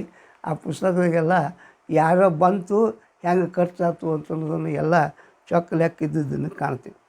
ಹೀಗೆ ಮಠ ಅಂದ್ರೆ ಅದು ಅರಮನೆ ಇದ್ದಂಗೆ ಐತದು, ರಾಜವಾಡೆ ಅದು. ಅವರ ಭವ್ಯ ದಿವ್ಯ ವ್ಯಕ್ತಿತ್ವಕ್ಕೆ ಹಿಡಿದು ಕೈಗನ್ನಡಿ ಹಂಗೈತದು. ಅಷ್ಟು ಸುಂದರ ಭವ್ಯ ಮಠ. ಪೂಜ್ಯ ಶ್ರೀ ಬೀಳೂರಜ್ಜನವರ ಭಕ್ತರು ಇಂದಿಗೂ ಸಹಿತ ಆ ಮಠದ ಸೇವೆಯನ್ನು ಮಾಡ್ತಾನೆ ಇದ್ದಾರೆ. ಮಠದ ಜೀರ್ಣೋದ್ಧಾರಕ್ಕೆ ಅನೇಕರು ಭಕ್ತಿ ಕಾಣಿಕೆಯನ್ನು ನೀಡ್ತಾ ಇದ್ದಾರೆ. ಕಟ್ಟಿದಂಥ ಮಠದ ಒಂದು ಉದ್ಘಾಟನಾ ಸಮಾರಂಭ ಬಹಳ ವೈಭವದಿಂದ ನಡೀತು. ಎಷ್ಟು ವೈಭವ ಅಂತಂತಂದರೆ 3 ಜನ ಸರ್ಕಾರ, 3 ಜನ ಮಹಾರಾಜರು ಅದರೊಳಗೆ ಭಾಗಿಯಾಗಿದ್ದರು. ಜತ್ ಸರ್ಕಾರ, ಸಾಂಗ್ಲಿ ಸರ್ಕಾರ, ಅವ್ರ ಬೀಗರಾದಂಥ ಸಂಡೂರು ಘೋರ್ಪಡೆ ಮಂತಂದ ಸರ್ಕಾರ, 3 ಮಂದಿ ಅರಸರು ಅತಿಥಿಗಳಾಗಿ ಬಂದಂಥ ವೈಭವ ಹೆಂಗಿರಬೇಕು ಅಂತನ್ನೋದನ್ನು ಊಹಿಸ್ಕೊಳ್ಳೋಕೆ ಕೂಡ ಸಾಧ್ಯ ಇಲ್ಲ.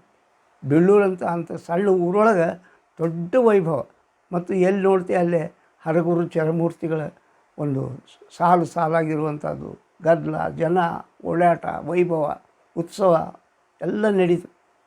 ಬಂದಂಥ 3 ಮಹಾರಾಜರಿಗೆ ಕೂಡಿಸಿ ಭಿನ್ನ ಒತ್ತಳೆಯನ್ನು ಕೊಟ್ಟು ಆಶೀರ್ವಾದ ಮಾಡಿ ಗೌರವಿಸಿ ಕಳಿಸಿದ್ರು ಅಜ್ಜ. ಪೂಜ್ಯ ಶ್ರೀ ಬೀಳೂರಜ್ಜನವರ ಭಕ್ತರು ಎಂದಿಗೂ ಆ ಮಠದ ಸೇವೆಗೈಯುತ್ತಿದ್ದಾರೆ. ಮಠದ ಜೀರ್ಣೋದ್ಧಾರಕ್ಕೆ ಭಕ್ತಿ ಕಾಣಿಕೆಗಳನ್ನು ಅರ್ಪಿಸುತ್ತಿದ್ದಾರೆ. ಸಿಂದಗಿಯ ಯಾವ ಮನೆಯಲ್ಲಿ ಪೂಜ್ಯ ಅಜ್ಜನವರು ಬಾಲ್ಯ ಕಳೆದರೋ ಆ ಪಟ್ಟಣಶೆಟ್ಟಿ ಮನೆತನದ ಹಿರಿಯರಾದ ಲಿಂಗೈಕ್ಯ ಶ್ರೀ ಸಿದ್ಧಲಿಂಗಪ್ಪನವರು ಹಾಗೂ ಅವರ ಸೋದರರು ಮೊನ್ನೆಯಷ್ಟೇ 40 ಲಕ್ಷ ರೂಪಾಯಿಗಳ ಖರ್ಚು ಮಾಡಿ ಶಿವಾನುಭವ ಮಂಟಪವನ್ನು ಹಾಕಿಸಿದ್ದಾರೆ. ಅದಕ್ಕೆ ಜತ್ತದ MLA ವಿಕ್ರಮ್ ಸಾವಂತ್ಕರ್ ಇವರು ಹಾಸುಗಲ್ಲನ್ನು ಹಾಕಿಸಿಕೊಟ್ಟಿದ್ದಾರೆ. ಹೀಗೆ ಭಕ್ತಿ ಸೇವೆಗೈದು ಪೂಜ್ಯ ಅಜ್ಜನವರ ಕೃಪೆಗೆ ಹೊಂದಿ ಇಂದಿಗೂ ಜನ ಧನ್ಯರಾಗುತ್ತಿದ್ದಾರೆ. ಹೀಗೆ ಒಂದು ರಾಜವೈಭವದಲ್ಲಿ ಇದ್ದಂಥ ಮಹಾಮಹಿಮಾಶಾಲಿಗಳಾದಂಥ ಪೂಜ್ಯರ ಹಸ್ತದಿಂದ ಬಾಗಲಕೋಟೆ ಬಸವೇಶ್ವರ ವೀರಶೈವ ವಿದ್ಯಾವರ್ಧಕ ಸಂಘ ಏನು ಸ್ಥಾಪನಾ ಆಯಿತು ಅದು ಒಂದು ರೋಚಕ ಘಟನೆ. ಅದು 1900 ಸಮಯ. ಅದು ಆವಾಗ ಬಾಗಲಕೋಟೆ ಒಂದು ಸಣ್ಣ ಪಟ್ಟಣ. ಅದು ತಾಲೂಕಾ ಪ್ಲೇಸ್ ಇತ್ತು ಖರೆ, ತಾಲೂಕಾ ಸ್ಥಳ ಆಗಿತ್ತು ಖರೆ, ಆದರೆ ವ್ಯಾಪಾರ ಮತ್ತು ಒಕ್ಕಲ್ತನ ಇವೆರಡು ಅಲ್ಲಿ ಜನರ ಉದ್ಯೋಗ ಆಗಿದ್ದಂಥ ಸಮಯ. ಅದರಲ್ಲಿಯೂ ಲಿಂಗಾಯತ ವೀರಶೈವ ಸಮಾಜ ಅಂತಂದರೆ ವಿದ್ಯಾದಿಂದ ಬಹಳ ಹಿಂದುಳಿದು ಬಿಟ್ಟಿತ್ತು. ಶಾಲೆಂದ್ರೆ ಗೊತ್ತಿದ್ದಿಲ್ಲ, ಊರ್ಯಾಗ ಶಾಲೆಗಳು ಇದ್ದಿದ್ದಿಲ್ಲ, ಎಂಥದ್ದಿದ್ದಿಲ್ಲ. ಈ ಒಂದು ಅವಧಿಯೊಳಗೆ ಕೆಲವು ಮಂದಿ ಅಷ್ಟೇ ಅಲ್ಲಿ ಪಂಡಿತರು ಮನೆಯೊಳಗೆ ಹುಡುಗರು ಕುಂಡಿಸ್ಕೊಂಡು ಸಂಸ್ಕೃತ ಪಾಠವನ್ನು ಮಾಡುವಂಥ ಒಂದು ಪರಿಸ್ಥಿತಿ ಇತ್ತು. ಅಂಥವಕ್ಕೆ ಆಸಕ್ತಿ ಇದ್ದಂಥ 4 ಹುಡುಗರು ಹೋಗಿ ಅಲ್ಲಿ ಸಂಸ್ಕೃತವನ್ನು ಕಲಿತಿದ್ರು. ಇಷ್ಟ ಅದು ಅಭ್ಯಾಸ ಅಂತಂದರೆ ಮತ್ತೇನು ಹೆಚ್ಚಿಗೆ ಯಾರು ಶಾಲೆಗೆ ಹೋಗ್ತಿದ್ದಿಲ್ಲ, ಏನಿದ್ದಿಲ್ಲ. ಹಾಗೆ ಅತ್ಯಂತ ಒಂದು ಅಜ್ಞಾನದಲ್ಲಿ ಇದ್ದಂಥ ಒಂದು ಪ್ರಸಂಗ. ಆ ಹೊತ್ತಿನೊಳಗೆ ಹಾನಗಲ್ಲ ಗುರುಕುಮಾರ ಶಿವಯೋಗಿಗಳ ಒಂದು ಮುಂಧೋರಣ. ಅವರು ಯೋಚನೆ ಮಾಡಿದರು, ವೀರಶೈವ ಸಮಾಜಕ್ಕೆ ನಾವು ಸಂಘಟನಾ ಇಲ್ದನ, ವಿದ್ಯಾಭ್ಯಾಸ ಇಲ್ದನ ಏನೂ ಮಾಡೋಕ್ಕಾಗೋದಿಲ್ಲ ಅಂತ ತಿಳ್ಕೊಂಡು ಬಹಳಷ್ಟು ಚಿಂತನೆಗಳನ್ನು ಮಾಡಿ ಎಲ್ಲ ಸಮಾಜದ ಕರ್ನಾಟಕದ ವಿವಿಧ ಭಾಗದಿಂದ ಜನರನ್ನು ಕೂಡಿಸಿ ಧಾರವಾಡದೊಳಗೆ 1904 ವೀರಶೈವ ಪ್ರಥಮ ಮಹಾಸಭೆಯನ್ನು ಕರೆದರು. ಅದರೊಳಗೆ ಸಿರಿಸಂಗಿ ಲಿಂಗರಾಜಂಥವರು, ಅರಟಾಳ ರುದ್ರಗೌಡರು, ಗಿಲಗಂಚಿಯವರು, ಹೀಗೆ ದಾವಣಗೆರೆಯಿಂದ ಹಿಂಗೆ ಜನ ಎಲ್ಲ ಕಡೆಯಿಂದ ಬಂದಿದ್ದರು. ಬಂದಾಗ ಅಲ್ಲಿ 3 ನಿರ್ಣಯ ಮಾಡಿದ್ರು ಆ ಸಭಾದಾಗ. ಒಂದೇನಂತಂತಂದ್ರೆ ಪ್ರಮುಖ ಜಿಲ್ಲಾ ತಾಲೂಕಾ ಕೇಂದ್ರಗಳೇನದಾವು ಅಲ್ಲೇ ವಿದ್ಯಾಭ್ಯಾಸಕ್ಕೆ ಶಾಲೆಗಳನ್ನು ಪ್ರಾರಂಭ ಮಾಡಬೇಕು ಅನ್ನುವಂಥ ಒಂದು ನಿರ್ಣಯ. ಎರಡನೇದು ಏನಂತಂತಂದ್ರೆ ಹೆಣ್ಣು ಮಕ್ಕಳ ಸಂಘಟನಾ ಸಲುವಾಗಿ ಅಕ್ಕನ ಬಳಗಗಳನ್ನು ಸ್ಥಾಪನಾ ಮಾಡಬೇಕು ಅನ್ನುವಂಥ ಎರಡನೇ ನಿರ್ಣಯ. ಮತ್ತು ಸ್ವಾಮಿಗಳನ್ನು ತಯಾರು ಮಾಡುವಂಥ ಒಂದು ಸಂಸ್ಥೆಯನ್ನು ಹುಟ್ಟಾಕಬೇಕು. ಈ 3 ನಿರ್ಣಯಗಳು ಭಾಳ ಮಹತ್ವಪೂರ್ಣವಾದಂಥ ನಿರ್ಣಯ ಆಯಿತು. ಮತ್ತು ವೀರಶೈವ ಸಮಾಜ ಇತಿಹಾಸದೊಳಗೆ ಇದೊಂದು ಮಹತ್ತರವಾದಂಥ ಒಂದು ಪ್ರಸಂಗ ಅಂತ ಹೇಳಿದರೆ ತಪ್ಪಲ್ಲ. ಅದರ ಪ್ರಕಾರ ಅದೇ ಸಂದರ್ಭದೊಳಗೆ ಬಾಗಲಕೋಟೆಯಾಗ ಟಿಕಿನ ಮಠ ಅಂತ ಐತಿ. ಆವಾಗ ರೇವಣಸಿದ್ಧ ಸ್ವಾಮಿಗಳು ಅಂತ ತಿಳ್ಕೊಂಡು ಅದರದ್ದು ಪೀಠಾಧಿಪತಿಗಳಾಗಿದ್ದರು. ಅವರಿಗೆ ಅವ್ರ ಮಠದಾಗ ಒಂದು 5-6 ಹುಡುಗರು ಸಂಸ್ಕೃತ ಕಲಿಯೋದ್ರ ಸಲುವಾಗಿ ಇರ್ತಿದ್ದು. ಮಠದೊಳಗೆ ಊಟ ಮಾಡೋದೈತಿ, ಪಂಡಿತರ ಮನೆಗೆ ಹೋಗಿ ಸಂಸ್ಕೃತ ಪಾಠ ಹೇಳಿಸ್ಕೊಳ್ಳೋದೈತಿ. ಹಿಂಗಿದ್ದ ಹೊತ್ತಿನಾಗ ಆ ಪಾಠ ಪ್ರವಚನಗಳು ಸರಿಯಾಗಿ ಆಗೋದಿಲ್ಲ ಅನ್ನುವಂಥದ್ದು ಶ್ರೀಗಳ ಗಮನಕ್ಕೆ ಬಂದ ಕೂಡಲೇ ಅವ್ರ ಊರು ಪ್ರಮುಖರನ್ನ ಕರೆಸಿ ಒಂದು ಹಠ ಹಿಡಿದ್ರು. ನೀವು ಸಂಸ್ಕೃತ ಪಾಠಶಾಲಾ ತೆಗಿತೀನಿ ಅಂತಂದ್ರೆ ಇವತ್ತು ನೀವು ನನಗೆ ವಚನ ಕೊಟ್ಟರೆ ಮಾತ್ರ ನಾ ಇವತ್ತು ಪ್ರಸಾದ ಮಾಡ್ತೀನಿ, ಇಲ್ಲಿಕಂದ್ರೆ ಪ್ರಸಾದನ ಮಾಡೋದಲ್ಲ. ಯಾಕಂದ್ರೆ ವಿದ್ಯಾಭ್ಯಾಸ ಇಲ್ದನ ನಮ್ಮ ಸಮಾಜ ಮುಂದೆ ಬರೋಕ್ಕೆ ಸಾಧ್ಯನೇ ಇಲ್ಲ ಅಂತನ್ನುವಂಥ ಒಂದು ಮಾತನ್ನು ಹೇಳಿ ಅವತ್ತು ಉಪವಾಸ ಕುಂತ್ಬಿಟ್ರು. ಅವಾಗ ಊರು ಪ್ರಮುಖರಾದಂಥ ಬಿರ್ಸಂಗಪ್ಪನವರು, ಕಿಣಗಿಯವರು, ಗುಗ್ವಾಳದವರು ಇಂಥವ್ರೆಲ್ಲರೂ ಕೂಡಿ ವ್ಯಾಪಾರಸ್ಥ ಜನ ಬಂದು ಹಂಗೆ ಮಾಡಬೇಡ್ರಿ ಬುದ್ಧಿ, ನೀವು ಯಾವಾಗ ನಿಮ್ಮ ಇಷ್ಟ ಐತೆ ಅಂತ ಅಂದ್ಮ್ಯಾಗ ನಾವು ಅದನ್ನ ಸಂಸ್ಕೃತ ಪಾಠಶಾಲೆ ಮಾಡ್ತೀವಿ ಅಂತ ತಿಳ್ಕೊಂಡು ವಚನ ಕೊಟ್ಟರು. ಅವರು ಪ್ರಸಾದ ಸೇವನೆ ಮಾಡಿದರು. ಆದರೆ ಪ್ರಸಾದ ಸೇವನೆ ಮಾಡಿ ಅಷ್ಟಕ್ಕೆ ಮುಗಿಲಿಲ್ಲ, ಅದು ಕಾರ್ಯೋನ್ಮುಖ ಆಗ್ಬೇಕಲ್ಲ. ಅದಕ್ಕೆ ಅವ್ರೇನು ಹೇಳಿದರು ಅಂತಂದರೆ, ಬೀಳ್ಗಿ ಒಳಗೆ 11 ಮಂಟಪ ಪೂಜೆ ನಡೆದವು. ಅಲ್ಲೇ ಬೀಳೂರು ಅಜ್ಜವ್ರು ಬಂದಾರ, ಮಹಾಮಹಿಮಾಶಾಲಿಗಳವರು. ಅವ್ರನ್ನ ನೀವು ಕರ್ಕೊಂಬರ್ಬೇಕು ನೋಡ್ರಪ್ಪ ಅಂತ ತಿಳ್ಕೊಂಡು ಹೇಳಿದ ಕೂಡಲೇ ಎಲ್ಲ ಊರು ಪ್ರಮುಖರು ಬೀಳ್ಗಿಗೆ ಹೋಗಿ ಬೀಳೂರು ಅಜ್ಜವ್ರನ್ನ ಭೇಟಿಯಾಗಿ ತಾವು ದಯಮಾಡಿಸ್ಬೇಕು, ಒಂದು ಸಂಸ್ಕೃತ ಪಾಠಶಾಲೆನ ಪ್ರಾರಂಭ ಮಾಡುವಂಥ ಇಷ್ಟ ನಮ್ಮ ರೇವಣಸಿದ್ಧ ಸ್ವಾಮಿಗಳಿಗೆ ಐತಿ, ತಾವು ಬರಬೇಕಂತ ಅಂತ ತಿಳ್ಕೊಂಡು ಭಿನ್ನ ಮಾಡ್ಕೊಂಡು ಯಾಕಪ್ಪ ಬಾಗಲಕೋಟೆಗೆ ಬರ್ತೀನಿ ಅಂತ ತಿಳ್ಕೊಂಡು ಅಂತಂದು, ಯಾಕಂದ್ರೆ ಬಾಗಲಕೋಟೆ ಮೊದಲ ಪ್ರೀತಿ ಅವರಿಗೆ. ಆ ಪ್ರಕಾರ ಅವರು ಬಂದರು. ಅವ್ರ ಜೊತೆಗೆ ಕೋವಳ್ಳಿ ಶ್ರೀಗಳಂತ ತಿಳ್ಕೊಂಡು ಬಂದರು. ಅವರು ಸದಕ್ಕೆ ಸಭಾದೊಳಗೆ ಮರುದಿವ್ಸ ಏನು ಸಭಾ ಕೊಡ್ತೀವಿ, ಊರು ಪ್ರಮುಖರದು, ರೇವಣಸಿದ್ಧ ಸ್ವಾಮಿಗಳು, ಬೀಳೂರು ಅಜ್ಜವರು ಎಲ್ಲರೂ ಕೂತಿದ್ದು. ಅವರು ವಿದ್ಯೆ ಮಹತ್ವ ಬಹಳ ಐತಿ ನಮ್ಮ ಸಮಾಜದೊಳಗೆ. ವಿದ್ಯೆ ಕಲೀಲಿಲ್ಲ ಅಂತಂದ್ರೆ ಮುಂದೇನು ಭವಿಷ್ಯ ಇಲ್ಲ ಅಂತನ್ನುವಂಥ ಮಾತನ್ನು ಭಾಳ ಒತ್ತಿ ಹೇಳಿದಾಗ ಅದು ಮನವರಿಕೆ ಆಯ್ತು. ಎಲ್ಲ ಪ್ರಮುಖರು ಒಪ್ಕೊಂಡ್ರು, ಇಲ್ಲರಿ ಯಾವಾಗ ಶ್ರೀಗಳ ಮನಸ್ಸಿನಾಗ ಬಂದೈತಂದ್ರೆ ಇದನ್ನ ಮಾಡಿಬಿಡೋಣ ಅಂತ ತಿಳ್ಕೊಂಡು ತೀರ್ಮಾನ ಮಾಡಿದ್ರು. ಅದ ಹೊತ್ತಿಗೆನ ಬೀಳೂರು ಅಜ್ಜವ್ರು ಬಂದಾರಪ್ಪ, ಈಗ ಅದರ ಪ್ರಾರಂಭೋತ್ಸವ ಆಗಲಿ ಅಂತ ತಿಳ್ಕೊಂಡು ಮುಂದೆ ಒಂದು 5-6 ದಿವಸದೊಳಗೆ ದೀಪಾವಳಿ ಹಬ್ಬ ಇತ್ತು. 1906 ಅಕ್ಟೋಬರ್ 18 ದೀಪಾವಳಿ ಪಾಡ್ಯದ ದಿವಸ ಸಂಸ್ಕೃತ ಪಾಠಶಾಲೆ, ಬಸವೇಶ್ವರ ಸಂಸ್ಕೃತ ಪಾಠಶಾಲೆ ಅಂತ ತಿಳ್ಕೊಂಡು ಪ್ರಾರಂಭ ಮಾಡಿಬಿಟ್ರು. ಆ ಪ್ರಕಾರ ಅದೇ ಮುಂದೆ ಬಸವೇಶ್ವರ ವೀರಶೈವ ವಿದ್ಯಾವರ್ಧಕ ಸಂಘ ಅಂತ ತಿಳ್ಕೊಂಡು ಸ್ಥಾಪನಾ ಆಗಿ ಹೈಸ್ಕೂಲು, ಕಾಲೇಜು ಇವತ್ತೇನು ಬೆಳೆದು ನಿಂತೈತಿ ಮಹಾವೃಕ್ಷವಾಗಿ. ಅವತ್ತು ಬೀಳೂರು ಅಜ್ಜನವರು ದೀಪಾವಳಿ ಪಾಡ್ಯ 1906 ಅಕ್ಟೋಬರ್ 18ರಂದು ಒಂದು ಬೀಜ ರೂಪದಲ್ಲಿ ಸಂಸ್ಕೃತ ಪಾಠಶಾಲೆಯನ್ನೇನು ಪ್ರಾರಂಭ ಮಾಡಿದರು, ಅದು ಇವತ್ತು ಬೃಹದ್ ವೃಕ್ಷವಾಗಿ ನಾಡಿಗೆ ಆಶ್ರಯ ತಾಣವಾಗಿ ವಿದ್ಯೆಯ ಒಂದು ಫಲವನ್ನು ನೀಡ್ತಾ ಇದೆ ಅಂತ ಅನ್ನೋದನ್ನು ನೋಡಿದಾಗ ಅವರ ಪರುಷ ಹಸ್ತದಿಂದ ಪ್ರಾರಂಭ ಆದಂಥ ಆ ವಿದ್ಯಾಸಂಸ್ಥೆ ಇವತ್ತು ನಿಜಕ್ಕೂ ಅತ್ಯಂತ ಒಂದು ವಿಶಿಷ್ಟವಾದಂಥ ಸ್ಥಾನವನ್ನು ಪಡೆದುಕೊಂಡು ಕರ್ನಾಟಕದಲ್ಲಿ, ದೇಶದಲ್ಲಿ, ವಿಶ್ವದಲ್ಲಿ ತನ್ನನ್ನು ಗುರುತಿಸಿಕೊಳ್ಳುವಷ್ಟು ಮಟ್ಟಿಗೆ ಬೆಳೆದು ನಿಂತಿದೆ ಅಂತ ಅನ್ನೋದನ್ನು ನೋಡಿದಾಗ ಅಗಾಧ ಅನ್ನಿಸ್ತದೆ. ಅಷ್ಟೇ ಅಲ್ಲ, ಇವತ್ತೆಲ್ಲರಿಗೂ ಗೊತ್ತಿದೆ ಈ ರೀತಿಯಾಗಿ ಬಸವೇಶ್ವರ ವೀರಶೈವ ವಿದ್ಯಾವರ್ಧಕ ಸಂಘ ಒಂದು ಶಿಶುವಿಹಾರ ಹಿಡ್ಕೊಂಡು ಮೆಡಿಕಲ್, ಇಂಜಿನಿಯರಿಂಗ್, ಆಯುರ್ವೇದಿಕ್, ಹೋಮಿಯೋಪತಿ ಇವು ಎಲ್ಲ ಕಾಲೇಜಸ್ಸು. ಅಷ್ಟೇ ಅಲ್ಲ, ಬಿಸ್ನೆಸ್ ಮ್ಯಾನೇಜ್ಮೆಂಟು ಎಲ್ಲ ಪದವಿ, ಸೈನ್ಸ್ದೊಳಗೆ ಪದವಿಗಳು, ಆರ್ಟ್ಸ್ದೊಳಗೆ ಪದವಿಗಳು, ಆಮ್ಯಾಗ ಪದವಿ ಪೂರ್ವ ಕಾಲೇಜು, ಕಾಲೇಜುಗಳು, ಹೈಸ್ಕೂಲುಗಳು, ಹೀಗೆ ಒಟ್ಟು ಆ ಸಂಸ್ಥೆಗಳ ಒಂದು ಲೆಕ್ಕ ತೆಗೆದ್ರೆ, ವಸತಿಗೃಹಗಳನ್ನು ಹಿಡ್ಕೊಂಡು ಲೆಕ್ಕ ತೆಗೆದ್ರೆ ಅಷ್ಟೇ ಅಲ್ಲ, ವಿಶಿಷ್ಟವಾದಂಥ ಸಂಸ್ಥೆಗಳದಾವೆ. ಉದಾಹರಣೆಗೆ ಹೇಳೋದಾಯ್ತಂದ್ರೆ ನಮ್ಮ ಬಸವೇಶ್ವರ ವಿದ್ಯಾವರ್ಧಕ ಸಂಘದ ತಂದೆ ಆದಂಥ ಪ್ರೆಸ್ ಐತಿ, ಬಸವಲಿಂಗ ಪ್ರೆಸ್ಸು. ಅಕ್ಕನ ಬಳಗ ಕೂಡ ಅದರ ಒಂದು ಭಾಗವಾಗೇನೆ ಐತದು. ಹೀಗಾಗಿ ಒಟ್ಟು ನಾವು ನೋಡಿದ್ದೀವಿ ಅಂತಂದ್ರೆ ಇವತ್ತಿಗೆ 158 ಸಂಸ್ಥೆಗಳು ಅದಾವೆ.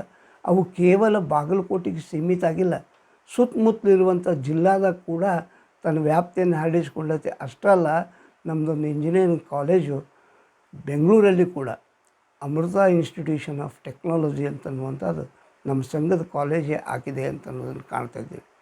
ಹೀಗೆ ಮೆಡಿಕಲ್ ಇಂಜಿನಿಯರಿಂಗ್ ಹಿಡ್ಕೊಂಡು ಶಿಶು ವಿಹಾರದಿಂದ ಹಿಡ್ಕೊಂಡು ಭಾಳ ಚಂದ ಹೇಳ್ತಾರೆ ನಮ್ಮಲ್ಲಿ KG ಪಿ ಜಿ ತನಕ ಒಬ್ಬ ಹುಡುಗ ಅಥವಾ ಒಬ್ಬ ಹುಡುಗಿ ಏನು ವಿದ್ಯಾಭ್ಯಾಸಕ್ಕೆ ಒಂದು ವೇಳೆ ಬಸವೇಶ್ವರ ವೀರಶೈವ ವಿದ್ಯಾವರ ಸಂಘದ ಕ್ಯಾಂಪಸ್ನಾಗ ಕಾಲಿಟ್ರೆ ಶಿಶು ವಿಹಾರ ಹಿಡ್ಕೊಂಡು ತನಗೆ ಬೇಕಾದಂಥ ಒಂದು ಜ್ಞಾನ ಶಾಖೆಯನ್ನು ಆರಿಸಿಕೊಂಡು ಆರ್ಟ್ಸ್ ಇರ್ಬೋದು, ಸೈನ್ಸ್ ಇರ್ಬೋದು, ಮೆಡಿಕಲ್ ಇರ್ಬೋದು, ಇಂಜಿನಿಯರಿಂಗ್ ಇರ್ಬೋದು, ಅದರೊಳಗೆ PG ತನಕ ಮಾಡಿ ಹೊರಗೆ ಬರುವಷ್ಟರ ಮಟ್ಟಿಗೆ ಇವತ್ತು ಬೆಳೆದು ನಿಂತಿದೆ ಅಂತ ಅನ್ನೋದನ್ನು ನೋಡಿದಾಗ ಪ್ರತಿಯೊಬ್ಬರಿಗೂ ಗೊತ್ತಿದೆ ಇದೆಲ್ಲ ಬೀಳೂರಪ್ಪಗಳ ಆಶೀರ್ವಾದ ಅಂತ. ಅವರು ಊರಿದಂಥ ಹಚ್ಚಿದಂಥ ಒಂದು ದೀಪ ಇವತ್ತು ನಾಡೆಲ್ಲ ಬೆಳಗ್ತಾ ಇದೆ ಅಂತ ಅನ್ನೋದನ್ನು ಗಮನಿಸಿದಾಗ ಅವ್ರು ಎಂಥ ಮಹಾಮಹಿಮರು ಅಂತನ್ನಕ್ಕೆ ಇದಕ್ಕಿಂತಲೂ ಬೇರೆ ಸಾಕ್ಷಿ ಯಾವುದು ಬೇಕು? BVV ಸಂಘ ಒಂದು ಅವರ ಮಹಿಮೆಗೆ ಒಂದು ಜೀವಂತ ಸಾಕ್ಷಿ ಅಂತನ್ನೋದರಲ್ಲಿ ಎರಡು ಮಾತೇ ಇಲ್ಲ. ಸುಮಾರು 60,000 ವಿದ್ಯಾರ್ಥಿಗಳ ಸಂಖ್ಯೆ ಕಲಿತಾ ಇದೆ ಸಂಘದ ಅಂಡರ್ದೊಳಗಿರುವಂಥ ವಿವಿಧ ಶಾಲೆ ಕಾಲೇಜುಗಳಲ್ಲಿ. ಆಮೇಲೆ ಸುಮಾರು 10,000 ಜನ ಪ್ಯೂನ್ಸು ಹಿಡ್ಕೊಂಡು ಪ್ರಾಚಾರ್ಯರವರೆಗೆ, ಡ್ರೈವರ್ಸು, ಪ್ಯೂನ್ಸು, ತೋಟದಾಗ ಕೆಲಸ ಮಾಡೋರು ಎಲ್ಲರನ್ನೂ ಹಿಡಿದ್ರೆ ಸುಮಾರು 10,000 ಜನ ನೌಕರ ವರ್ಗ ಅಲ್ಲಿ ಕೆಲಸ ಮಾಡ್ತಾಯಿದೆ. ಆಮೇಲೆ ಆಡಳಿತ ವರ್ಗ ಇದೆ. ಅವರು ಇವತ್ತಿನ ದಿವಸ ಸನ್ಮಾನ್ಯ ಶ್ರೀ ವೀರಣ್ಣ ಚರಂತಿ ಮಠ ಬಾಗಲಕೋಟೆಯ ಸನ್ಮಾನ್ಯ ಶಾಸಕರು ಅದರದ್ದು ಕಾರ್ಯಾಧ್ಯಕ್ಷ. ಅವರು ಕಳೆದ 25 ವರ್ಷ ಅಷ್ಟೇ, ಇವತ್ತು 30 ವರ್ಷ ಸಮೀಪ ಅವರು ಕಾರ್ಯಾಧ್ಯಕ್ಷ ಕೆಲಸ ಮಾಡ್ತಾಯಿದ್ದಾರೆ. ನಿರಂತರವಾಗಿ ತಮ್ಮನ್ನು ತಾವು ಆ ಒಂದು ಸಂಘದಲ್ಲಿ ಅವ್ರ ಮೇಲೆ ಬೀಳೂರಪ್ಪಗಳ ಆಶೀರ್ವಾದ ಹಿಂದೆ ಐತಿ ಅಂತನ್ನೋದರಲ್ಲಿ ಎರಡು ಮಾತಿಲ್ಲ. ಬೀಳೂರಜ್ಜವರ ಆಶೀರ್ವಾದದಿಂದ ಇವತ್ತು ಸಂಘ ಬೆಳೆದಿದೆ. ಆಗ ಸಂಘವು ಪ್ರತಿಯಾಗಿ ಅವರ ಒಂದು ಉತ್ಸವ ಮಾಡೋದು ಅಷ್ಟೇ ಅಲ್ಲ, ಎಲ್ಲ ಕಡೆಗೆ ಅವರ ಭಾವಚಿತ್ರಗಳನ್ನು ಹಾಕೋದು ಅಷ್ಟೇ ಅಲ್ಲ, ಜೊತೆಗೆ ಮುಧೋಳದಲ್ಲಿ ನಮ್ಮ ಏನು ಇಂಜಿನಿಯರಿಂಗ್ ಕಾಲೇಜ್ ಐತಿ ಅದಕ್ಕೆ Shri Bilur Gurubasava institute of technology ಅಂತ ತಿಳ್ಕೊಂಡು ಆ ಇಂಜಿನಿಯರಿಂಗ್ ಕಾಲೇಜಿಗೆ ಅವರ ಹೆಸರಿಟ್ಟು ತನ್ನ ಅಲ್ಪ ಸೇವೆಯನ್ನು ಸಲ್ಲಿಸಿದೆ. ಸನ್ಮಾನ್ಯ ವೀರಣ್ಣ ಚರಂತಿ ಮಠ ಅವರು ಒಂದು ಫೈನಾನ್ಸು, ಒಂದು ಹಣಕಾಸಿನ ಸಂಸ್ಥೆಯನ್ನು ಪ್ರಾರಂಭ ಮಾಡಿದರು. ಅದಕ್ಕೆ ಶ್ರೀ ಬೀಳೂರ ಗುರುಬಸವ ಪತ್ತಿನ ಸಹಕಾರಿ ಸಂಘ ಅಂತ ತಿಳ್ಕೊಂಡು ಆ ಸಂಘ ಅದು ಸ್ಥಾಪನಾ ಆದ 4ನೇ ವರ್ಷಕ್ಕನ ಜಿಲ್ಲಾದೊಳಗೆ ಪ್ರಥಮ ಸ್ಥಾನ ಪಡೀತು. ಅಂದರೆ ಅವ್ರ ನಾಮಸ್ಮರಣೆ ಎಲ್ಲೈತಿ ಅದೆಲ್ಲವೂ ಯಶಸ್ಸಿನ ಹಾದಿ ಅಂತನ್ನುವಂಥದ್ದು ಮತ್ತೆ ಮತ್ತೆ ನಮ್ಗೆ ಗೋಚರ ಆಗೋದನ್ನು ಕಾಣ್ತದೆ. ಅಷ್ಟೇ ಅಲ್ಲ, ಸಂಘ ತನ್ನ ಋಣಭಾರವನ್ನು ಎಷ್ಟು ಮುಟ್ಟಿಸ್ಬೇಕು ಅಂತ ತಿಳ್ಕೊಂಡು ವಿಚಾರ ಮಾಡಿ ಕೊನೆಗೆ ಬೀಳೂರಿನಲ್ಲಿ ಒಂದು ಹೈಸ್ಕೂಲು ಪ್ರಾರಂಭ ಮಾಡ್ತು. ಜೊತೆಗೆ ಅದು ಇವತ್ತು ಬೆಳೀತಾ ಬೆಳೀತಾ ಅಲ್ಲೇ ಜೂನಿಯರ್ ಕಾಲೇಜ್ ಆಗಿ ಇಂಗ್ಲೀಷ್ ಮತ್ತು ಕನ್ನಡ ಮಾಧ್ಯಮ ಎರಡೂ ಒಂದು ಮಾಧ್ಯಮದಲ್ಲಿ ವಿದ್ಯೆಯನ್ನು ಕೊಡುವಂಥ ಒಂದು ವಿದ್ಯಾಸಂಸ್ಥೆಯನ್ನು BVV ಸಂಘ, ಬಸವೇಶ್ವರ ವೀರಶೈವ ವಿದ್ಯಾವರ ಸಂಘ ಬೀಳೂರಿನಲ್ಲಿ ಕೂಡ ಹೈಸ್ಕೂಲು ಕಾಲೇಜು ಮಾಡ್ತಾಯಿದೆ ಅಂತ ಅನ್ನೋದನ್ನು ನೋಡಿದರೆ ಅಜ್ಜ ಅವರ ಬಗ್ಗೆ ಯಾವ ಒಂದು ಅಭಿಮಾನ ಸಂಘಕ್ಕೈತಿ ಅಂತ ಅನ್ನೋದು ಸುಸ್ಪಷ್ಟ ಆಗ್ತದೆ. ಅಲ್ಲಿರುವಂಥ ಪ್ರತಿಯೊಬ್ಬರಿಗೂ ಕೂಡ ಅವರ ಪರಮಶಕ್ತಿಯ ಒಂದು ಅನುಭವ ಐತಿ. ವೈಯಕ್ತಿಕ ಬದುಕಿನಲ್ಲಿಯೂ ಕೂಡ ಅನೇಕರಿಗೆ ಯಾರು ನಂಬಿ ಅಲ್ಲಿ ಹೋಗ್ತಾರೆ ಅಲ್ಲೇ ಅನೇಕರಿಗೆ ಅಷ್ಟೇ ಅಲ್ಲ, ನೌಕರ ವರ್ಗದವರಂತೂ ಒಂದು ಶ್ರಾವಣ ಮಾಸದ ಉತ್ಸವ ಅಂತ ಮಾಡ್ತೀವಿ. ಶ್ರಾವಣ ಮಾಸದ ಕೊನೆಯ ಶನಿವಾರ ದಿವಸ ಬೀಳೂರ ಅಜ್ಜನವರ ಸ್ಮರಣೋತ್ಸವ ಅಂತ ತಿಳ್ಕೊಂಡು ಬಹಳ ವೈಭವದಿಂದ ಮಾಡ್ತೀವಿ. ಆ ಸಂದರ್ಭದೊಳಗೆ ನಮ್ಮ ಎಷ್ಟು ಶಾಖೆಗಳದಾವು, ಯಾವ್ಯಾವ ಊರೊಳಗದಾವು, ಪರಿಗಿ ಇರ್ಬೋದು, ಮುಧೋಳ ಇರ್ಬೋದು, ರಾಮದುರ್ಗ ಇರ್ಬೋದು, ಆಚೆ ಕಡೆ ಕಿರುಸೂರೊಳಗಿರೋದು, ಕೂಡಲ ಸಂಗಮದಲ್ಲಿ ನಮ್ಮವೇ ಇನ್ಸ್ಟಿಟ್ಯೂಷನ್ಸ್, ಈ ಎಲ್ಲ ಇನ್ಸ್ಟಿಟ್ಯೂಷನ್ನಲ್ಲಿ ಒಂದೊಂದು ದಿವಸ ಬೀಳೂರ ಅಜ್ಜನವರ ಸ್ಮರಣೆಯನ್ನು ಮಾಡ್ತೀವಿ. ಅಷ್ಟೇ ಅಲ್ಲ, ಎಲ್ಲ ನೌಕರ ವರ್ಗದವರು ತಮ್ಮ ವೇತನದ ಪ್ರತಿಶತ 2% ಸಂಬಳವನ್ನು ಅವರು ವಂತಿಗೆಯಾಗಿ ಕೊಡ್ತಾರೆ. ಅದು ಲಕ್ಷಗಟ್ಟಲೆ ರೊಕ್ಕ ಆಗ್ತದೆ. ಅದನ್ನು ನಾವು ಎದಕ್ಕೆ ಉಪಯೋಗ ಮಾಡ್ತಾರೆ ಅಂತಂತಂದರೆ ಬಡ ಮಕ್ಕಳಿಗೆ ಪುಸ್ತಕ ಇಲ್ದಿರೋ ಪುಸ್ತಕ, ಅವರಿಗೆ ಯೂನಿಫಾರ್ಮ್ ಇಲ್ದಿರೋ ಯೂನಿಫಾರ್ಮು, ಫೀಸ್ ಕಟ್ಟೋಕ್ಕೆ ಸಾಧ್ಯ ಇಲ್ಲಂಥ ಮಕ್ಕಳಿಗೆ ಫೀಸು, ಹೀಗೆ ಅಷ್ಟೇ ಅಲ್ಲ ಅವರನ್ನು ಕುರಿತಾದಂಥ ಭಕ್ತಿ ಪದಗಳ ಕ್ಯಾಸೆಟ್ ಕೂಡ ಬಿಡುಗಡೆ ಮಾಡಿದೆ. ಹೀಗೆ ಅವರ ಸ್ಮರಣೆಯನ್ನು ಯಾವ ರೀತಿಯಾಗಿ ಸ್ಮರಿಸಿದರೂ ಕೂಡ ಕಡಿಮೆ ಅನ್ನುವ ರೀತಿಯಲ್ಲಿ ಸೇವೆಯಲ್ಲಿ ಮುಂದಾಗಿದೆ ಅಂತ ಅನ್ನೋದನ್ನು ನಾವು ಕಾಣ್ತಾ ಇದ್ದೀವಿ. ಅವರ ಜೀವನ ಚರಿತ್ರೆ 42 ಚಿತ್ರಗಳನ್ನು ಬರೆಯಿಸಿ ಅವುಗಳನ್ನು ಎಲ್ಲ ಕಡೆಗೆ ನಮ್ಮ ಹೈಸ್ಕೂಲುಗಳೇನದಾವೆ, ವಿದ್ಯಾಸಂಸ್ಥೆಗಳದಾವೆ, ಎಲ್ಲ ಕಡೆ ಪ್ರದರ್ಶನಗೈದು ಅವರ ಜೀವನ ಚರಿತ್ರೆಯನ್ನು ಮಕ್ಕಳಿಗೆ ಪರಿಚಯ ಮಾಡಿಕೊಡುವಂಥ ಕೆಲಸವನ್ನು ಕೂಡ ಉತ್ಸವ ಸಮಿತಿ ಮಾಡ್ತಾ ಇದೆ ಅಂತನ್ನೋದನ್ನು ನೋಡಿದಾಗ ಅವರ ಬಗ್ಗೆ ಇರುವಂಥ ಗೌರವಾದರದ ಪರಿಚಯ ಆಗಲಿಕ್ಕೆ ಸಾಧ್ಯ ಆಗ್ತದೆ. ವಿಧಾಯಕ ಕಾರ್ಯಕ್ರಮಗಳಿಗಾಗಿ ಆ ಎಲ್ಲ ಹಣವನ್ನು ವ್ಯಯ ಮಾಡ್ತದೆ. ಅಷ್ಟೇ ಅಲ್ಲ, ಕೊನೆಯ ಶನಿವಾರ ದಿವಸ ಎಲ್ಲ ಬಾಗಲಕೋಟೆಯಲ್ಲೇ ಪ್ರಮುಖವಾದಂಥ ಒಂದು ಉತ್ಸವ ನಡೀತಾ ಇದೆ. ಆ ಪಾಲಕಿ ಉತ್ಸವದೊಳಗೆ ಈಗೇನು ಬೀಳೂರಾಜನವರ ಸ್ಥಾನದಲ್ಲಿದಾರಲ್ಲ ಪರಮ ಪೂಜ್ಯ ಶ್ರೀಮನ್ ನಿರಂಜನ ಪ್ರಣವ ಸ್ವರೂಪಿ ಮುರುಘೇಂದ್ರ ಮಹಾಸ್ವಾಮಿಗಳು ಬೀಳೂರು, ಇವರು ನಮ್ಮ ಸಂಘದ ಉಪಾಧ್ಯಕ್ಷರು ಆಗ್ಯಾರ. ಇನ್ನೊಬ್ಬರು ಉಪಾಧ್ಯಕ್ಷ ಅಂತಂದ್ರೆ ಬಾಗಲಕೋಟೆ ಚರಂತಿ ಮಠದ ಪೀಠಾಧಿಪತಿಗಳಂತ ಪರಮ ಪೂಜ್ಯ ಶ್ರೀಮನ್ ನಿರಂಜನ ಪ್ರಣವ ಸ್ವರೂಪಿ ಪ್ರಭು ಸ್ವಾಮಿಗಳು ಚರಂತಿ ಮಠ. ಹಾಲಕೆರೆಯ ಪರಮ ಪೂಜ್ಯ ಶ್ರೀಮನ್ ನಿರಂಜನ ಪ್ರಣವ ಸ್ವರೂಪಿ ಅನ್ನದಾನ ಮಹಾಸ್ವಾಮಿಗಳು, ಅಭಿನವ ಅನ್ನದಾನ ಮಹಾಸ್ವಾಮಿಗಳು ಅವರು ಸಂಘದ ಅಧ್ಯಕ್ಷ ಆಗ್ಯಾರ. ಸನ್ಮಾನ್ಯ ವೀರಣ್ಣ ಚರಂತಿ ಮಠ ಅವರು ಕಾರ್ಯಾಧ್ಯಕ್ಷ ಆಗ್ಯಾರ. ಅತಣಿಯವರು ಮಹೇಶ್ ಅತಣಿಯವರು ಅವರು ಗೌರವ ಕಾರ್ಯದರ್ಶಿ. ಹೀಗೆ ಎಲ್ಲರೂ ಸೇರಿ ವೈಭವದಿಂದ ಶ್ರಾವಣ ಮಾಸದಲ್ಲಿ ಅಜ್ಜ ಅವರ ಸ್ಮರಣೋತ್ಸವವನ್ನು ಮಾಡಿ ಮಹಾಪ್ರಸ್ಥವನ್ನು ಮಾಡಿ ಎಲ್ಲರೂ ಸಹಿತ ಅವತ್ತು ಪ್ರಸಾದವನ್ನು ಏಕತ್ರವಾಗಿ ಸ್ವೀಕಾರ ಮಾಡುವಂಥ ಒಂದು ಸಂಭ್ರಮ ನಡೀತಾ ಇದೆ. ಅಲ್ಲಿ ದುಡಿಯುವಂಥ ಪ್ರತಿಯೊಬ್ಬ ನೌಕರ ಹೇಳುವುದೇನಪ್ಪ ಅಂತಂದ್ರೆ, ಅಜ್ಜನವರ ಆಶೀರ್ವಾದದಿಂದ ನಾವು ಆರಾಮದೀವ್ರಿ.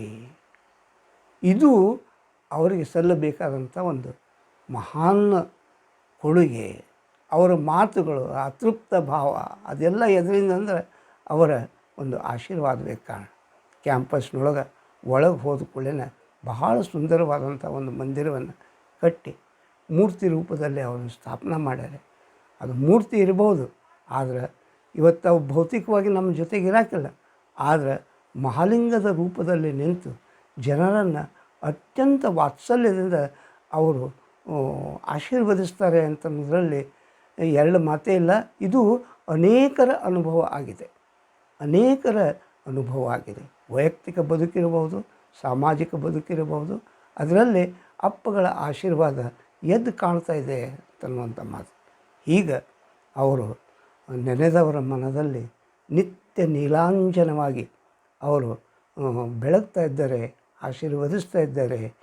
ಕಲ್ಯಾಣ ಕಾರ್ಯಗಳಿಗಾಗಿ ಆಶೀರ್ವಾದ ಇಟ್ಟು ಬಂದ ಕಂಟಕಗಳನ್ನು ದೂರ ಮಾಡಿ ಕಾಯುವಂತಹ ಕಾರ್ಯ ಅವರ ಆಶ್ರಯದಲ್ಲಿ ಜನ ಪಡಿತಾ ಇದ್ದಾರೆ ಅಂತ ಅನ್ನೋದನ್ನು ನೋಡಿದಾಗ ಅಂಥ ಮಹಾಮಹಿಮರನ್ನು ಎಷ್ಟು ಸ್ಮರಿಸಿದರೂ ಕೂಡ ಕಡಿಮೆ ಅನ್ನುವಂಥ ಭಾವವನ್ನು ಇಟ್ಟುಕೊಂಡು ಇಂದು ನನಗೆ ಈ ಒಂದು ಸೌಭಾಗ್ಯ ಒದಗಿ ಬಂದಿದೆ. ಕಾರಣ ಏನು ಅಂತಂತಂದರೆ, ಅವರು ನನ್ನ ಆರಾಧ್ಯ ದೈವಗಳು. ನನ್ನ ಬದುಕಿನಲ್ಲಿ ವೈಯಕ್ತಿಕವಾಗಿ ಅವರ ಆಶೀರ್ವಾದ ತುಂಬ ಇದೆ. ನಮ್ಮೆಲ್ಲರ ಮೂಲಕ ಕೂಡ ಈ ಒಂದು ಅವರ ಚರಿತ್ರೆಯನ್ನು ಎಷ್ಟು ನನ್ನ ಶಕ್ತಿಯಾನುಸಾರ ತಮ್ಮ ಮುಂದೆ, ಯಾಕಂದ್ರೆ ಟೈಮದ ಅಭಾವನೂ ಇರ್ತೈತಿ, ಇನ್ನೂ ಹೇಳಬೇಕಂದ್ರೆ ಇನ್ನೂ ಸಾಕಷ್ಟು ಇದೆ.